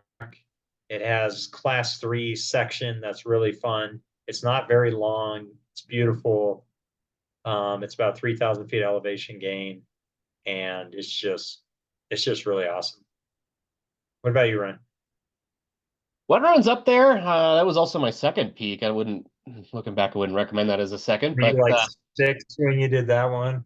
I was 9. Yeah, I did not realize. I mean, looking back, I'm like, gee whiz, can't believe my dad took me up that. But it is a great option. One of the ones that's actually been really fun. I'd say Huron has turned into one of my favorites. I'll get some booze, I'm sure, for this one, but Mount Shavano as well. I've done that one in all 4 seasons. Amazing view. It's kind of longer. It's fun. I don't know. It's hard to pick. I always like to tell people the 14ers are just like people, different personalities, different traits. There's something for everybody, and there's some that you're just gonna absolutely love, and some that you're just like, I met him, great, okay, I don't need to do that again. Yeah, so for me, like I said, it's kind of one of those. There's some that are challenging that I like, and then there's others like Shav. I think I've done 7 times. If someone was like, "Hey, would you come up next week?" I'd be like, "Yeah, sure, why not?" Great. It's a fun peak, great views, and love the area. So, no big deal. So yeah, I don't know if I could just pick one, but I'd say Huron's probably one of my favorites. Mary? My number one is Tories. I love that Not there's Bras. huh? You should say Bras. Bras. Bras is my secret favorite. Okay. Torrey's has a beautiful class 1 route and it has a great class 3 route. So I love Torrey's. My number 2 would probably be Crestone Needle for just a great, more advanced when you get ready to do class 3, 4. It's great for that. Great time. And then Uncompahgre, class 2 in the San Juans, just absolutely stellar. So I think that's my top 3. Let's see here. Got another one. Planning a 2-week trip, late July, early August, coming from Ohio as well. I guess you coordinate. Plan a couple days before hiking to acclimate. Was wondering how realistic it is to hit Mount Bierstadt, Grayson Torreys, DeCalibron, Sherman, and Mount Elbert. A 2-week window. That's I think it's doable. I mean, those are all great peaks to start out on. And yeah, go do one. And if you feel good, do another one. And you're probably gonna feel kind of tired doing that many in a short amount of time, but I don't see it as being dangerous or a crazy plan. The only thing I'd have is depending on where you're spending your nights, you might want to kind of try to, work on them at increasing distance. So if you're staying in the Denver area, Mount Bierstadt's the closest, followed by Grayson Torreys, then the DeCalibron, then Sherman, then Elbert. And so it's one of those things of like, cool, you can work your way out. And if, each time you keep having fun, great, go a little further and do the next one. And, if you decide, toward the end, you're like, all right, maybe Mount Albert's not going to happen. Well, that's the furthest out, so save yourself some time, maybe a little bit there. But if you're up central, like in the Breckenridge area or something like that, gosh sakes, those are all less than an hour drive from there. So Yeah, I think that's doable. I mean, 2 weeks. I'm looking at now because you got the Calibron, Grays and Torreys are together. So you got Bierstadt, you Grays and Torreys, the Calibron, Sherman, and Albert. So that's 5 peaks or 5 trips. mhm. 2 weeks. That's doable. Yeah, I would agree. I mean, it's definitely very doable, even with some acclimatization in there and still having some fun, a rest day or two. Yep. Just, Albert's gonna be the longest of all those. and by a healthy margin, I might add too. That's Yeah. a longer day. The other thing I'd also comment, early August, beware. That's like peak monsoon season. So, be very ready to do a pretty early start, especially on Elbert.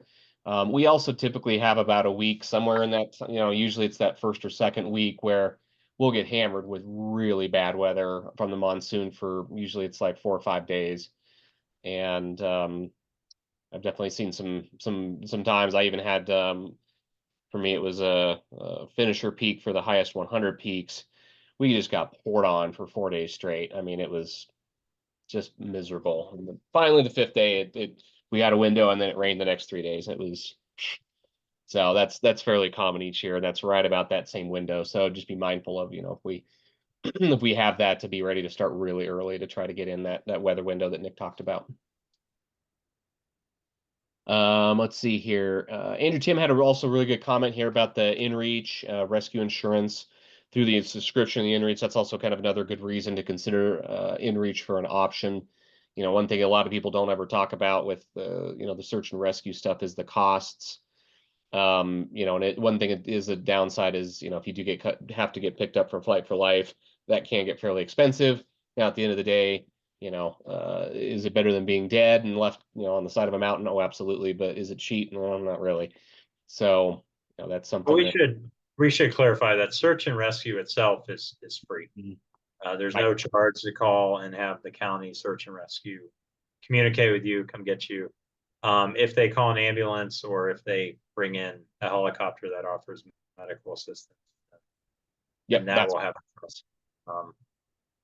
The other thing is when you call search and rescue, you can communicate with them. A lot of times people call or I've talked to search and rescue, and they'll say they'll get a phone call about some people are lost, or they're worried they're not going to get back before dark and they don't have a headlamp, and they'll kind of talk to them and monitor the situation. And a lot of times those people are able to make it out okay.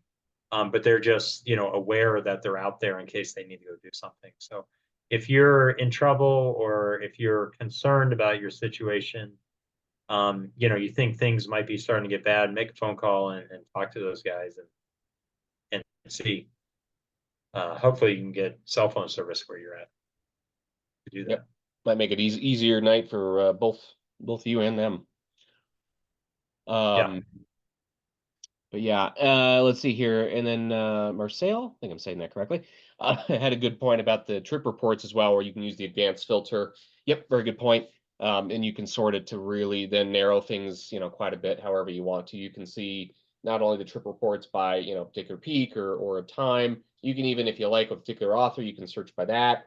You can search by if they have snow. I mean, there's some really cool features there. So yeah, kind of another plug for, spending some time just kind of getting lost on 14ers.com and reading through and playing with all the features. Bill has done an excellent job at making quite a little treasure trove, as it were, that seems pretty basic. The the website, the interface, I'll even admit, sometimes kind of seems a little dated, but it's very impressive in the amount of knowledge that's there if you're willing to poke around a little bit. So yeah, and I don't think I mentioned the 14ers.com forum, but you can ask questions, and you can look up other people have asked questions, and you can just do a search. Somebody's like, can my Subaru make it to the trailhead of some peak? And then you can see discussions about it. yep, definitely good as well. I got another one here. Flying in from out of state, flying to Colorado, trekking poles in carry-ons are not allowed by the TSA. Yeah, they tend to see those as a weapon. You'll need to check the luggage. Yep. Okay.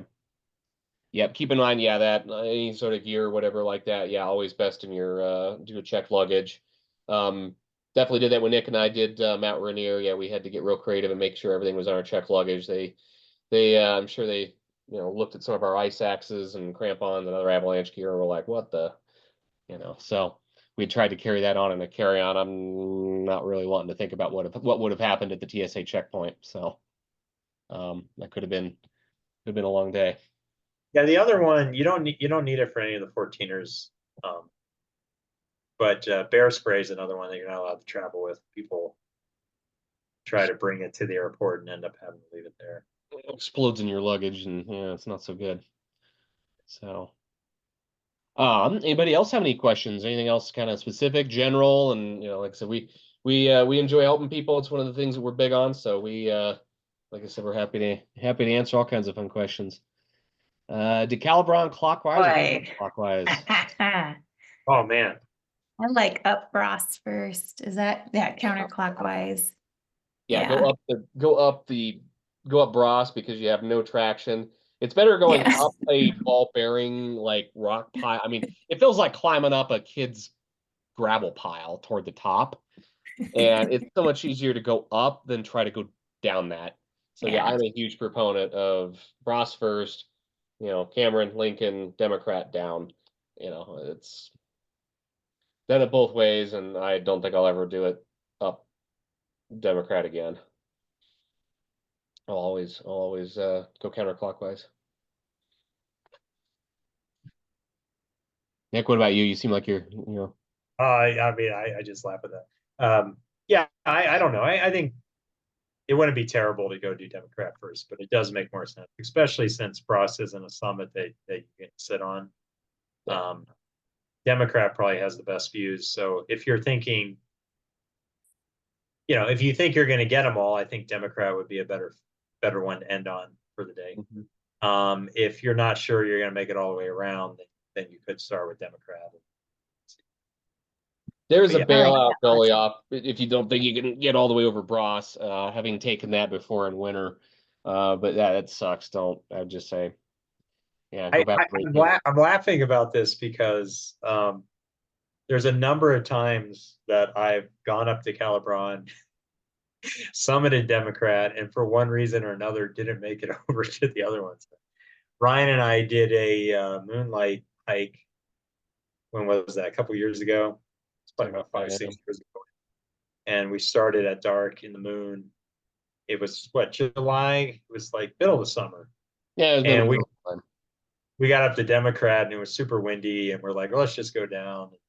Well, we were gonna do the whole thing, and then we got up there. It was like 2 a.m, and it was just ripping wind, and I think it was about 35 degrees, and we both decided that our bed back at the the trailhead in the back of our cars was a little more comfortable than crawling along on Bras due to the wind. So Had that. Then I had when I finished the 14ers, I saved a Calibron for last because I wanted something that all my friends could hike. And the week before was when we had really bad flooding back in 2013, and the road up there got washed out. And so we didn't even know if we'd be able to, where we'd have to start hiking from. So I drove up there in the middle of the week and I hiked Cameron, Lincoln, and Bras, and didn't do Democrat. So my only peak left was Democrat, so that we only had to go up there. So there's another time I didn't make it across the Calibron. So it's just kind of funny. But yeah, I think either way is these are good questions there. I don't know. Are there any other ones you have a strong preference for? I mean, Grays and Tories, it doesn't really matter which way you go. yeah, but none of the other ones you really can. I mean, there's not really another way to do any of the others that are kind of in a group. I mean, yeah, I mean, you start like Sawtooth, everybody goes from Bierstadt over to Blue Sky just because it's more up climbing. I don't know. yeah, those are the only ones I think that you really can pick either way, and it's not that it's not that big of a deal. The other ones is there's less peaks, and then usually there's always a specific reason that you'd want to take and go one direction. So yeah, the Calibron's also one of the I would say kind of one of the only ones that you really could go either way. But Oxbow, Mississippi. But see, what's interesting about that one is that Oxford's so far out. Most of people will always take and go up over Belfort out to Oxford. You got to go back up and then over, so it ends up being like a giant T, no matter how you slice it. So it's kind of like, well, and because the trail is basically the same, especially coming down Missouri, there isn't a change really in the trail. Whereas with Bras, yeah, which way you're going up or down that does matter because you're not going to be back there. But I mean, those are similar. It is recommended to go from Harvard to Columbia, and not the other way. It's a little easier because Harvard's taller, and so you can kind of see the route going down a little bit better than the other way with Columbia, where you're kind of going up more, I would say. But yeah, I don't know if I feel super strongly about many of those other combos and doing them which way. Thanks, Frank. Yeah, that looks pretty good. What other questions you guys got? I mean, it's kind of one of those things of yeah, don't be shy. There's not stupid questions. We've heard all kinds of stuff over the years, so nothing too ashamed to ask. It's always fun to see what people are curious about. Yeah. It's been good having everybody here. Do you take a wag bag with you on every hike? I do. Actually, I take two, one for me, one for a friend. Or if you're having a bad day, I guess. Or if I'm having a really bad. No, the worst day is when you have to reuse a wag bag. That sounds not had to do that, but boy, I don't know if I want to try. Okay, yeah, here we go. This is a good one. Long's Peak. How difficult? Now that's a hard question because I'll turn around, Veronica, and ask you, well, which route are you wanting to go up? There's 3 main routes. The standard route. Let's just assuming you're wanting standard. Oh, Keyhole. Yep. I don't know, Nick, will you want to start with that one? Yeah, I mean, I think Longs is a long route. What, Ryan, off the top of your head, it's 5,600 feet elevation? Yeah, about that. 15 miles and 56 or 5,300. I have to double check and look, but it's a big day. It's a long day with a lot of elevation. The Keyhole is fun. It was one of the routes I recommended as a first 14er, or as a first class 3 14er. So I think that's great. It gets super windy up on Longs when we go through the boulder field.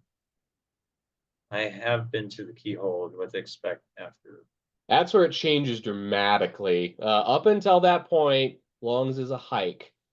After that point, it is a climb. That's one thing I'd say that's very important to note. The other thing is you really don't have much exposure until you get to the keyhole, and after that, exposure is your friend, whether you want it or not, the entire rest of the afternoon up to the summit and back. You're also basically in a spot where there's no bailout options either. I mean, once you go around that, you've got to pretty much go back the way you came. I wouldn't, I mean, if you're, I mean, there are a couple little options. I mean, but you better be real familiar with that area to get out of there. I tell most people, nope, you got to come back the way you came. So keyhole, make sure there's no storms coming in. That's another thing of like, you've got a couple hours going around basically because you're going to go through and you're going to wrap around the peak up to the summit and then back.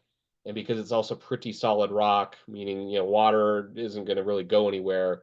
Yeah, being caught in a storm up there would be unfortunate. Definitely kind of a big change there once you go through the keyhole. Yeah, and Longs, I mean, Longs Peak is the deadliest 14er in Colorado, meaning it has the most deaths on it. And a big part of that is a lot of people try to do Longs as their first 14er, which I don't recommend. First. They come from out of state and they try that first, and people get into trouble. Like I said, we just had our first fatality was on Longs a couple of days ago, and so yeah, I really encourage people don't. I would recommend getting at least 6 or 8 peaks under your belt before you try to go do Longs. Make sure you're ready for class 3. I was going to add about the class 3 section of like, and that's why I mentioned as soon as you go through the keyhole, if heights bother you at all, the entire rest of the route. So Veronica's saying here that she has 18 peaks under. Yeah. So I think I mean, so then, you understand the basics, and if you're up for 5,000 plus feet of gain, usually you start at like 2 a.m.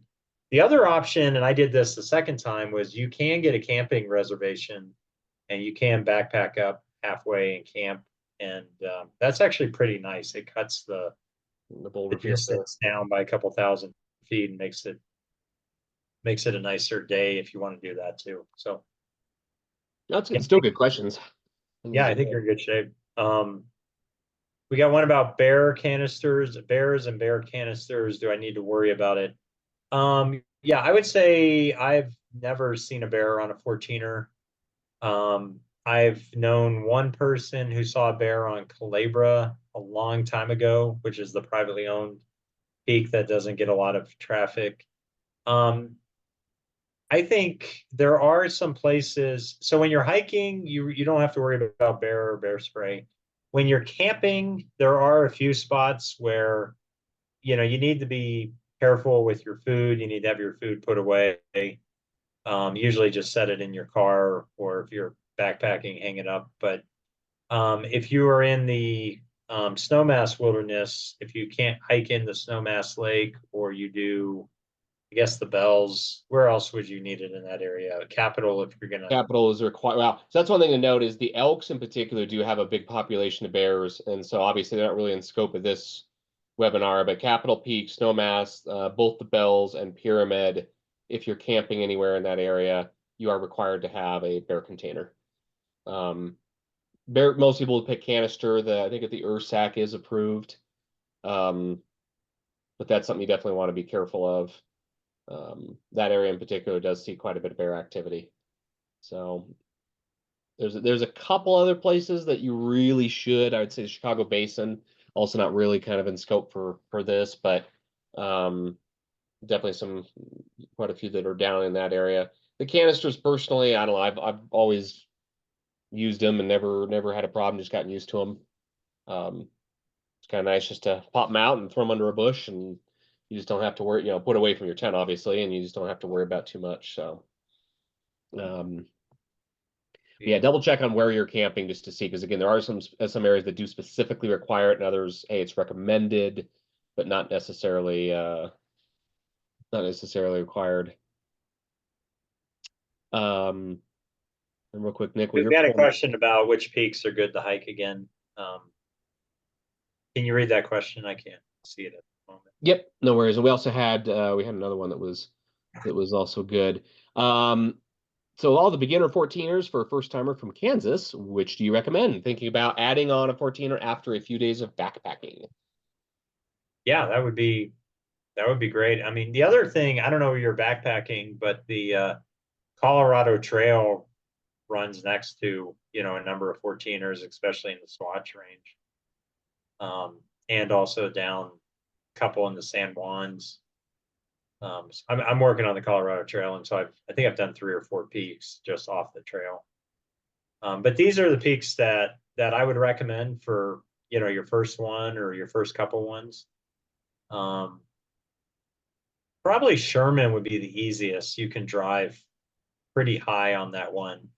You'll want to wait till, the roads is probably not going to open up to Sherman to the top until probably July. But yeah, any of these peaks would be good ones to start with. Yep.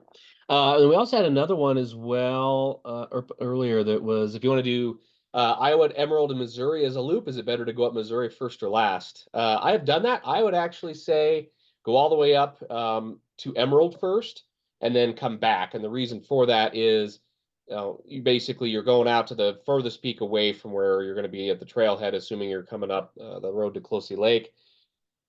Go all the way back that valley, and then when you get all the way back there, you'll basically go all the way up, and there's Emerald, and then you can just work your way straight back on the ridge, and it's very easy to see. And then when you go over on the saddle from Iowa to Missouri, great. You just take and join up with the people that are probably the latecomers during the day coming up Missouri, and just follow them right down the nice, easy trail on the way down when you're tired. There is not much of a trail going up Emerald.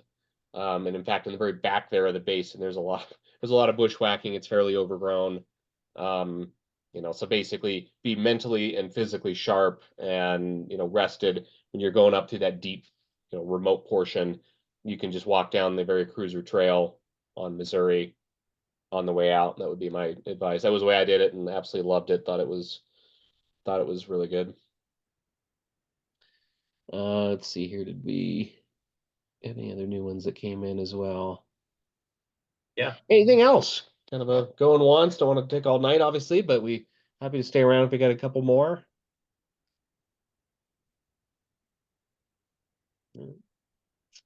Camping around Breckenridge. Nick, I don't know. You've probably done more of that than I have. Let me think. Hoosier Pass comes to mind, but the problem is there's all the traffic there, and a lot of people do that. I wouldn't say Blue Lakes anymore because they've gotten pretty aggressive about people parking and camping up that way because of all the landowners, people with houses. I'd probably say go up Boreas Pass, honestly. That's probably going to be the best, quietest, dispersed camping. And it's an easy road that you can get a sedan up even. And basically up toward the summit, there's some camping area that you could do, or you could actually camp right at the summit there. There's kind of a parking area, and as long as you're, quiet and don't set up a big party tent or something like that, you'd probably be fine. But yeah, we should probably talk about the parking situation on Quandary. Yeah. Since we're recommending people do it. Yeah, double check into the permits and the shuttle because those should actually, I think they're already in force. Yeah, we do have to have that. So if you're camping around there, yeah, Breck can get interesting. It's just there's so many people have homes and whatnot that not only the camping but even the trailhead stuff is kind of a contentious topic these days. It didn't used to be that way, but it's just times have changed. And on 14ers.com, I mean, Bill updates every time there's a change. He puts it at the top of the route or the mountain you're looking at. What you need to do. You do need to get like permits to go into the Elk Mountains, which are harder peaks around. If you want to do Pyramid or the Bells, you also need permits. Yeah. And that's about it right now. Right. We've kind of talked that Bierstadt and Blue Sky are probably someday in the not too distant future going to move towards permits. I wouldn't be surprised if in the next 5 years you had to get a permit to go up pierce that. Longs has also been one that's been a target before, and simply because it's just it is a more difficult peak, and a lot of people underestimate it, and so going along with the national park thing, that also wouldn't surprise me either. Yeah, I mean they've tried for as long. I'm surprised the Park Service hasn't, but they've tried for as long as they can to not require permits. But they're gonna at some point they're gonna have to because there's just too many people going up there. The other one also too that came to mind is the Chicago Basin. I'm actually kind of surprised they haven't done that one either, but just because of the number of people that get in there, and it's unfortunately tying into Mary's wag bag discussion. I mean, it's hard to find a camp spot and not go behind a bush and find toilet paper and things of that nature. So yeah, that's another area that might be soon something that we'll have to deal with. But yeah, hopefully, David, that helps at least a little bit with the camping around Breck. But I'd probably say Boreas Pass is going to be your best bet as far as for really reasonably easy to get to, and you're not going to run into any issues where somebody's going to be unhappy with you that's that lives nearby. So, any other questions? Kind of wrapping up here since we're just a little over 2 hours, and it's kind of been a good evening. But Yeah, it's been a great evening. Can't stay here all night, so I guess I'll close this out. Why? Yeah, I just want to thank everybody for joining. This is really exciting. We enjoy doing this every year, and really appreciate everybody's participation. I really want to thank Ryan and Mary for being a big part of this and making this happen. Mary, thanks for your CFI work, and also for for setting up the announcement and getting everything going. And Ryan, thanks for joining as always and doing our IT support. Did you ban anybody in real time while you were? we haven't had anybody that's been that exciting. I'm okay with that. Okay. All right. I thought about you, but then I thought, well, who's going to do that? Oh, that would be me. Then you'd have to figure out my slides. Right. I was like, man, I pick up those slides. I don't know. I want to say hi to Andrew Tim. Andrew is a yeah. Do we have any other admins on the 14ers.com group? People we couple that drop off. So okay. Say hi to Andrew. Good to see you. And Emily was on for a little bit. It's good to see her. That's about it. So thanks. Like I said, we're usually at most of the happy hours. One of us at least is usually at every happy hour. We all go to the gatherings. I got the emails from everybody for who was interested in the trail work. So I'll be reaching out to all you guys. Should be fun. Looking forward to it. And thanks again, Nick. That's about it. I'm gonna end the recording. Maybe stop recording.